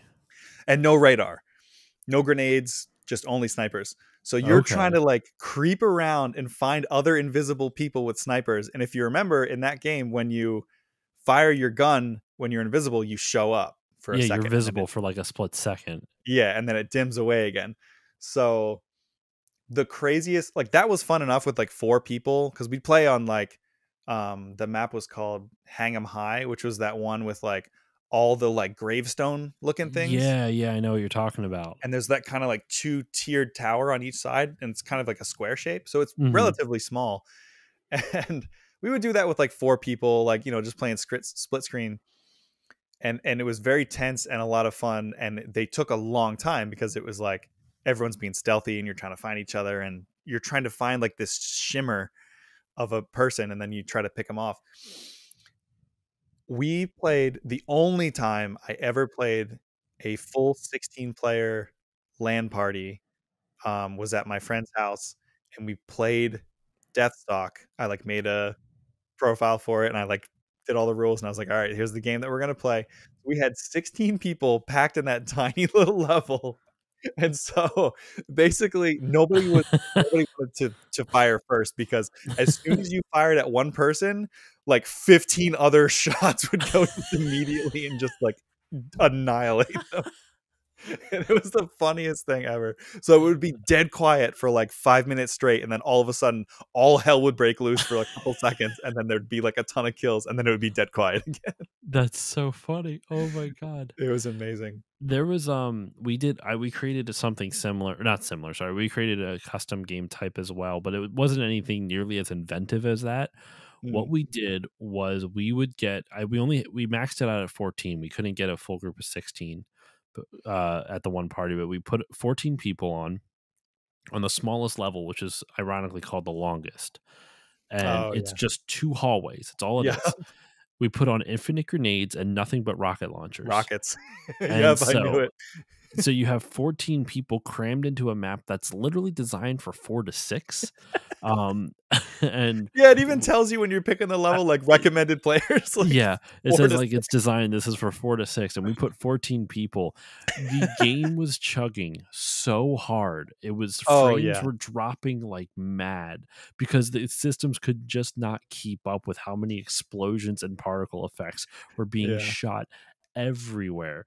And it was the most fun because there's just like you couldn't, even people who are like the people who you know those friends who like get mad at multiplayer games because they're bad at every single one, Yeah. so then they just take it like I'm just bad at the game, so this game's like they don't even say that the game sucks, but they just become miserable and they're no fun to be around. Yeah. Even my friends who were like that loved this because everyone was on an even playing field. Yep. You were like, no matter what you did, you were getting destroyed. You could maybe, Yeah. if you were lucky, you had a 3 kill streak. If All you're your lucky, kills were accidental. almost, and 9 times out of 10, you were killing yourself because an enemy would come Yeah. around the corner, you panic fire, and since it's all rocket launchers, you're just Yeah. even if you fired straight on them, you're right in front of them, so it blows up on them, it blows up on you.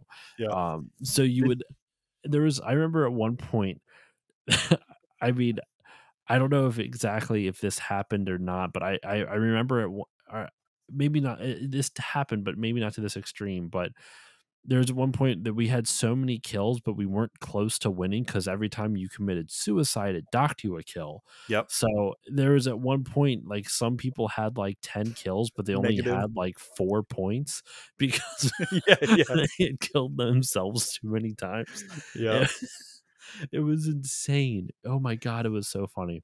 Did you And also do the thing? I don't know if this was just me, but did you also do the thing that every time, and I still do this to this day on any Halo that I play, every time a multiplayer match ends, you got to throw a grenade at your own feet and try to kill yourself before the screen fades out? no, I've never done that. Oh, I always No, do that. I've never done that. I mean, I probably did, but I don't know. Um, I loved. Oh man, there's so many good multiplayer stories from that too. I Halo 1. It was just like it's so good. It's so good. The pistol's Mhm. overpowered. 3 headshots with the Yeah. pistol, even with full shields, they were done. Like Yeah. you could take them out. So you would have like pistols only on like super large maps. So that way it would hopefully like Blood Gulch or something like that. But it Um, also had a scope though, so for some reason, so you're just like like, but it was still times two. It wasn't like a sniper "Oh, rifle. yeah, yeah. Um, It was as I w- strong though." I will say probably the last thing that's important to mention about multiplayer that's not personal stories is that it's the inspiration for Red vs. Blue, one of the most popular Yeah. internet series of all time, which I watched the first two seasons of it and really liked it, but I fell off of it. And I heard it's still is it still going? It is still going, and I watched a couple of recent episodes just to see how far it's gone, and I hated it. I could not get into it. Well, I feel like also now you're missing like tons and tons of like in jokes from Yeah, but even, previous. like, I can tell when I'm just like, I didn't get that reference, and when it's just like, "Okay, this is just kind of" it doesn't feel like it's written very well. I don't know. Like, what I loved about those first couple seasons was, like, the writing was so funny and, like, like like shock humor almost kind of, but like in a clever way. Like the It wasn't sergeant, shock like, for just shock's sake. It was yeah, yeah, actual. It was more reserved shock humor. I do think it's interesting how Red vs. Blue literally launched Rooster Teeth as a brand, and yeah. then they ended up making what Ruby, which is a super popular like Yep. anime style show. Rest in Um, peace, Monty Ohm. yeah, the creator he only did he only do one season before he passed away? I'm not sure. I actually, like, I'm more upset about his passing because he did he was doing this series called Dead Fantasy, which was like dead or alive characters fighting Final Fantasy characters. Oh wow, okay. And it is so sick. And he also did one called Haloid, which is like it's a spoiler alert, it's not Master Chief, but you think it is. It's a Spartan fighting Samus from Metroid, and it's Oh, that's super kind of cool. cool. That's Yeah. kind of cool. So I've actually Um, noticed a lot of people starting to like reanimate a lot of his old work from like the mid 2000s, which is a really cool like tribute to him. But yeah, that's it awesome. it launched a Rooster Teeth, which I don't know if it's because of this, but one of the iconic lines from the first season of Red versus Blue is "you backstabbing cockbite," and so Rooster Teeth is kind of like seems like it's an in joke to cockbite because it's Or was that an in joke to Rooster Teeth? I'm not sure. Who I don't know why knows? they would name it Rooster Teeth like just out of nowhere. I mean, But well, who knows? But yeah, um, one I of my don't. favorite lines Sorry, is oh no, finish like what you're saying. well I the two lines I always think of from that are both from the sergeant where he's like I forget the lead up line, but he says something like, tough and gruff man, and he goes and somebody goes, sir, did you just spit inside your own helmet? Yes, yes, I did. I And then the forgot. other line, he's like, and you better, it's been so long since, again, I don't know the lead up line, but he's like, you better do something, something, something, or else I'll have Simmons slit your throat in your sleep. And Simmons goes, oh, I'd do it too. And Sarge goes, I know you would. You're a good man. It just killed me. Oh my god, I But like forgot about. the reason that happened, that they even made that series, was because of a like not limitation, but like a quirk that they realized in Halo multiplayer, which was when you aim down super far, eventually your head kind of like pops back up again. So you Hmm. like keep aiming all the way down, and then your gun is pointing to the ground, but your head is facing forward, and then they would just move the head up and down like they were just looking up and down, and it looks like they're all just standing at like at rest with Yeah, the and they're gun down, talking to which each was other. super cool. It was a really what it almost gave birth to machinima type of style I of thing. think it did. I think that's the first machinima that I ever heard of. I actually remember there was a Halo 2 series called War Series or something like that. It was like a Halo 2 machinima. Uh, I'm gonna see if I can find it. Um, it was just called War Series, which is like the worst thing to Google in the world because it's not like it's like bad. It's just fucking impossible to find. Right. Would you like to search for every war series? Yeah, right. And I don't remember what it was. It's gonna bother me. Maybe it was just called War. Maybe it was called It might have been Halo Alpha, which was like the company that made it. I don't remember Hmm. anymore. But I remember it used a lot of Halo 2 stuff, but it was just really well done. It was done in Halo 2. I'm gonna see if I can find it somehow. Yeah. It was so fucking cool. But anyway, we should really wrap this up because we're going at 2 hours and it is Yeah. almost 11 p.m. our time. But two final notes I had, and then I want to throw it over to you for your final notes, like final thoughts on it. But just two final fun facts, I should say, before we get into our final notes. Um, Actually, three fun facts. One, the PC version was different than the console version by Yeah. some minor things. You could get a flamethrower in the PC Yep. version. It only showed up in the PC version. And in fact, one Halo memory that I completely forgot to mention, I used to play. I had Halo for the Xbox, obviously, but Xbox when Halo 1 came out, Xbox Live wasn't a thing. So there was no online multiplayer component to the original Mm, Halo, like there was in Halo 2 and every subsequent game. But on the PC, you could. Well, I didn't feel like buying Halo again when I already own it for the Xbox. But you could get Halo Trial, which was just all it was I don't even know what the single player component was, but you could play Capture the Flag. Well, you only had one game mode and one map. You could play Capture the Flag or Slayer or and only on like Blood Gulch. Those were the only options you had huh. for the trial version of Halo. And there was a whole community built around this trial version of Halo where there was clans. There was clans like you see now. And I remember Oh, I wow. created a thing called the Sky Clan. The whole way you could tell if someone was part of your clan was just you would put the name of the clan hyphen and then your gamer tag. So it Right. was not really any like, you know, content control. It was just Sky Clan. It was just be Yeah. Sky hyphen then my name, Oh, and yeah. that was all there was to it. So like anyone could say you're part of your clan and vice versa. Yep. Um, but and I actually had a couple people join my clan, but they, it was stupid. Nothing really came of it. Yeah. But the connectivity issues, like because it was just the free version, the connection issues were fucking awful. It was so hard to get any good games, and I got to Yeah. the point where you were considered cheap if you got into banshees because banshees were just like an automatic like noob thing that you would get to rack up kills and shit like that. Mm, But I got to the point where I had fight so many of those assholes that I got to the point where it's like because they would either try to run you over or like all this other stuff. And when you created games, you would type in like no banshee in the game title because yeah. that was Yeah. a way to like kind of mitigate it. Like the nice people would do it, but then the assholes would come in. So I would have people randomly join my game, and I vividly remember I had so many of them rage quit on me. I'm not saying I was like anywhere near professional or nothing like that. I just got really good in Halo Trial for some reason. That's funny. Where I would just keep the pistol and I would just fire at them, and I knew I got to the point where I could dodge their attacks because Mm, if they would try to run you over, so you would charge right back at them because they could only dive at a 45-degree angle, so you could yep. run right underneath them if you got really good at it.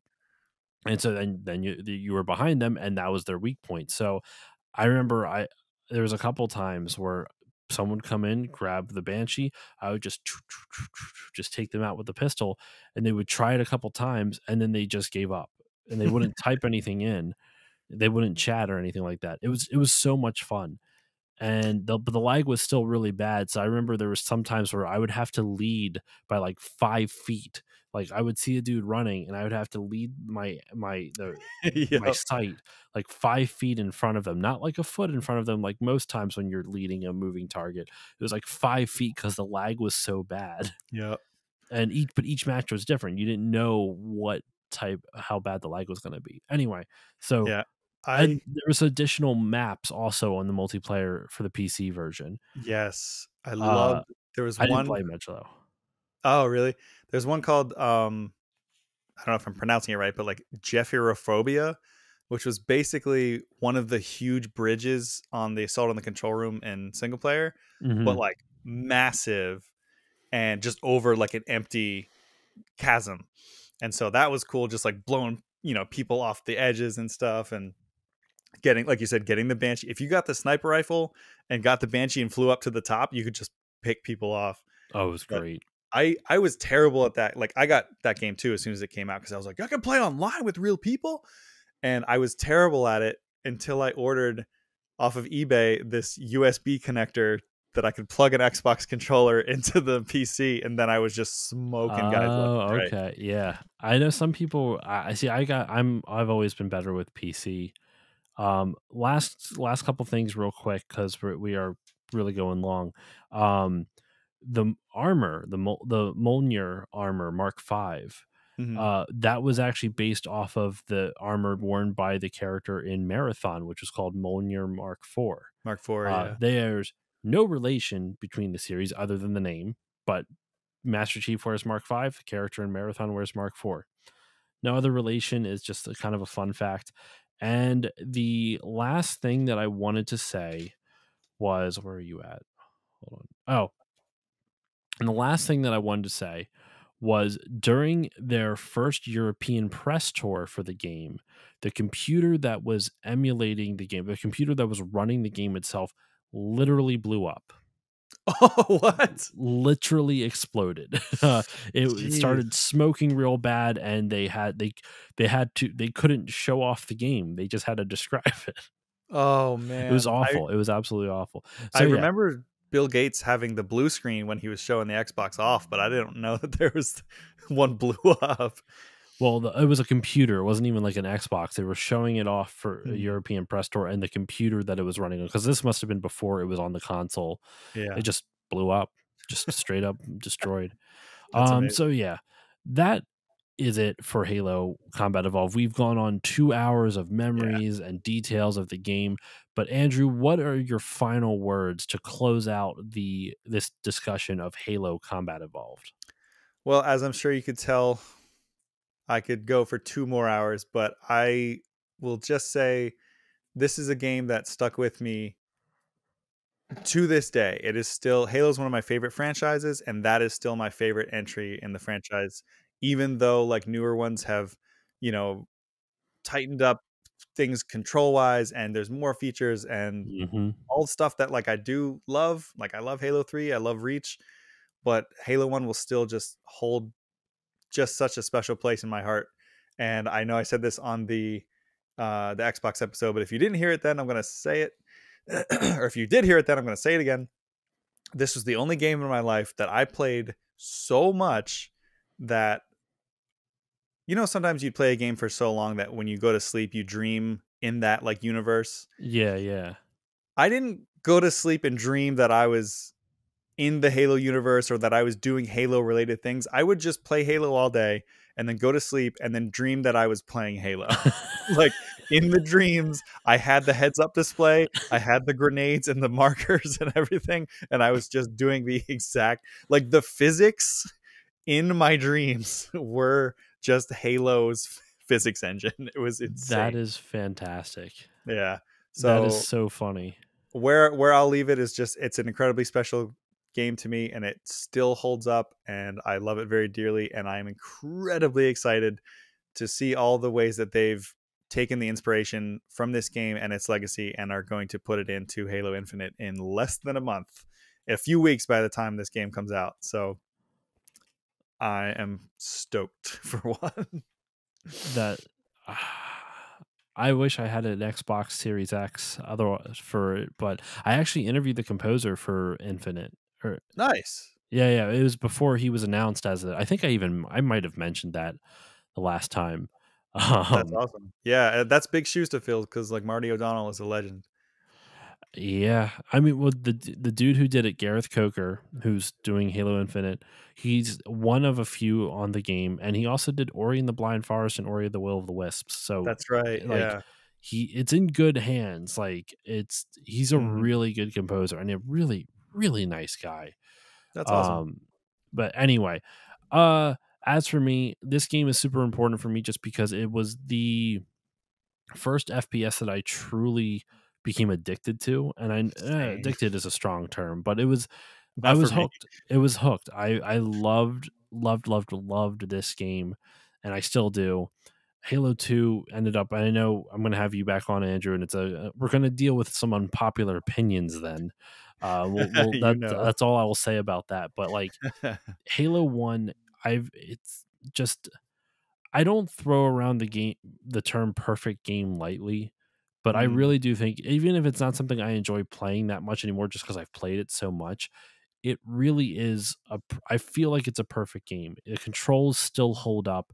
The art direction still holds up. The graphics, even on the original version, does not look awful. Like, I'm not yeah. saying it holds up compared to modern graphics, but aesthetically, it still looks good, even if it doesn't look as detailed and as polished as the games that are out, the Halos that are out now, or modern games.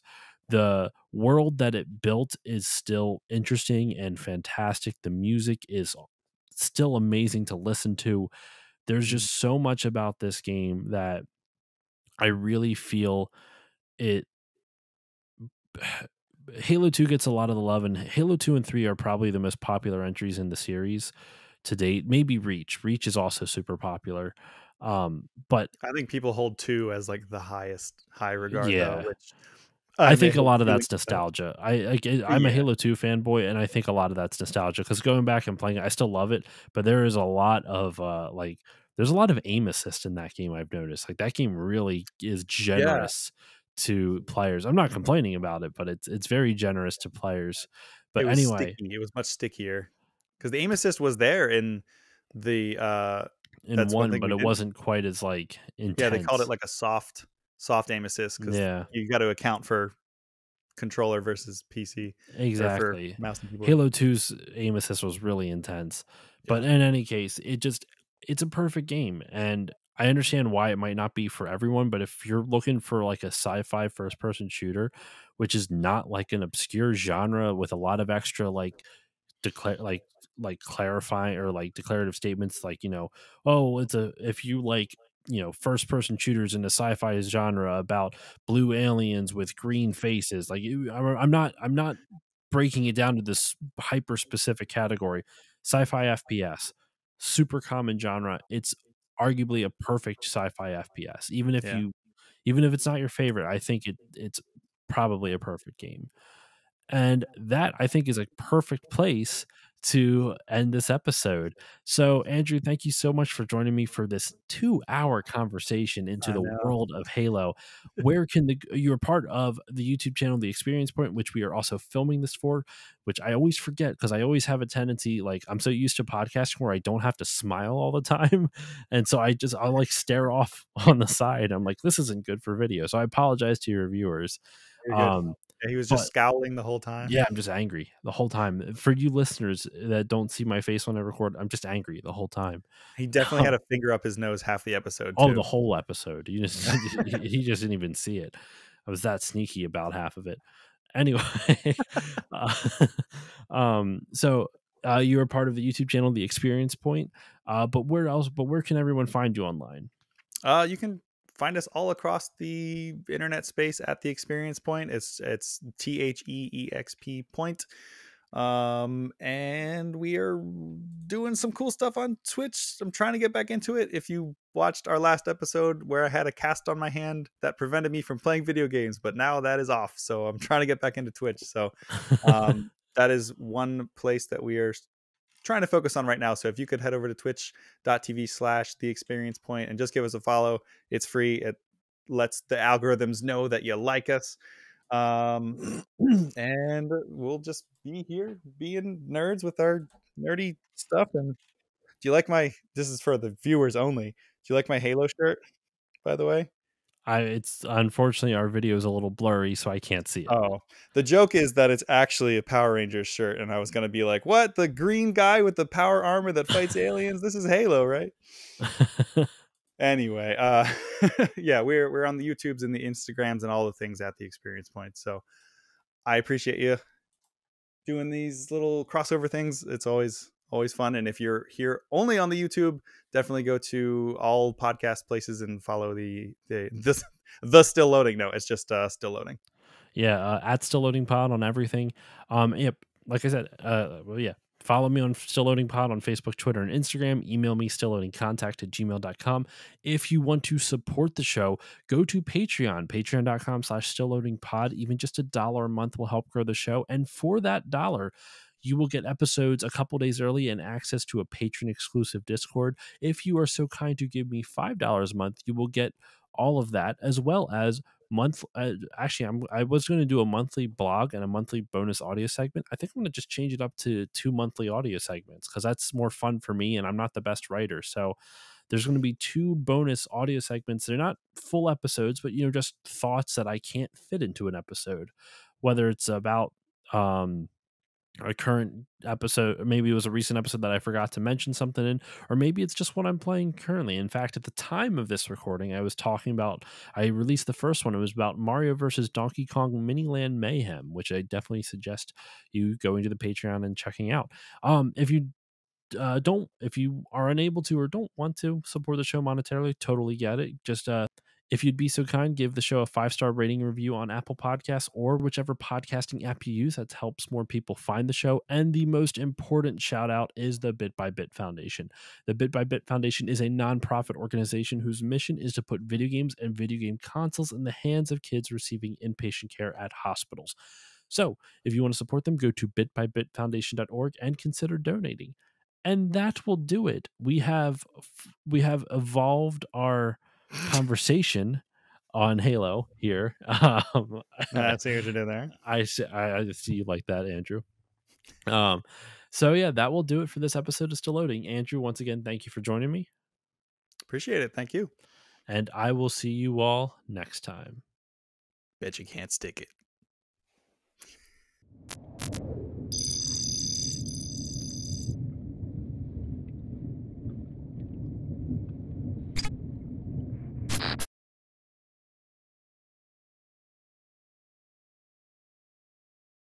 It's all good. What was that? Are you okay?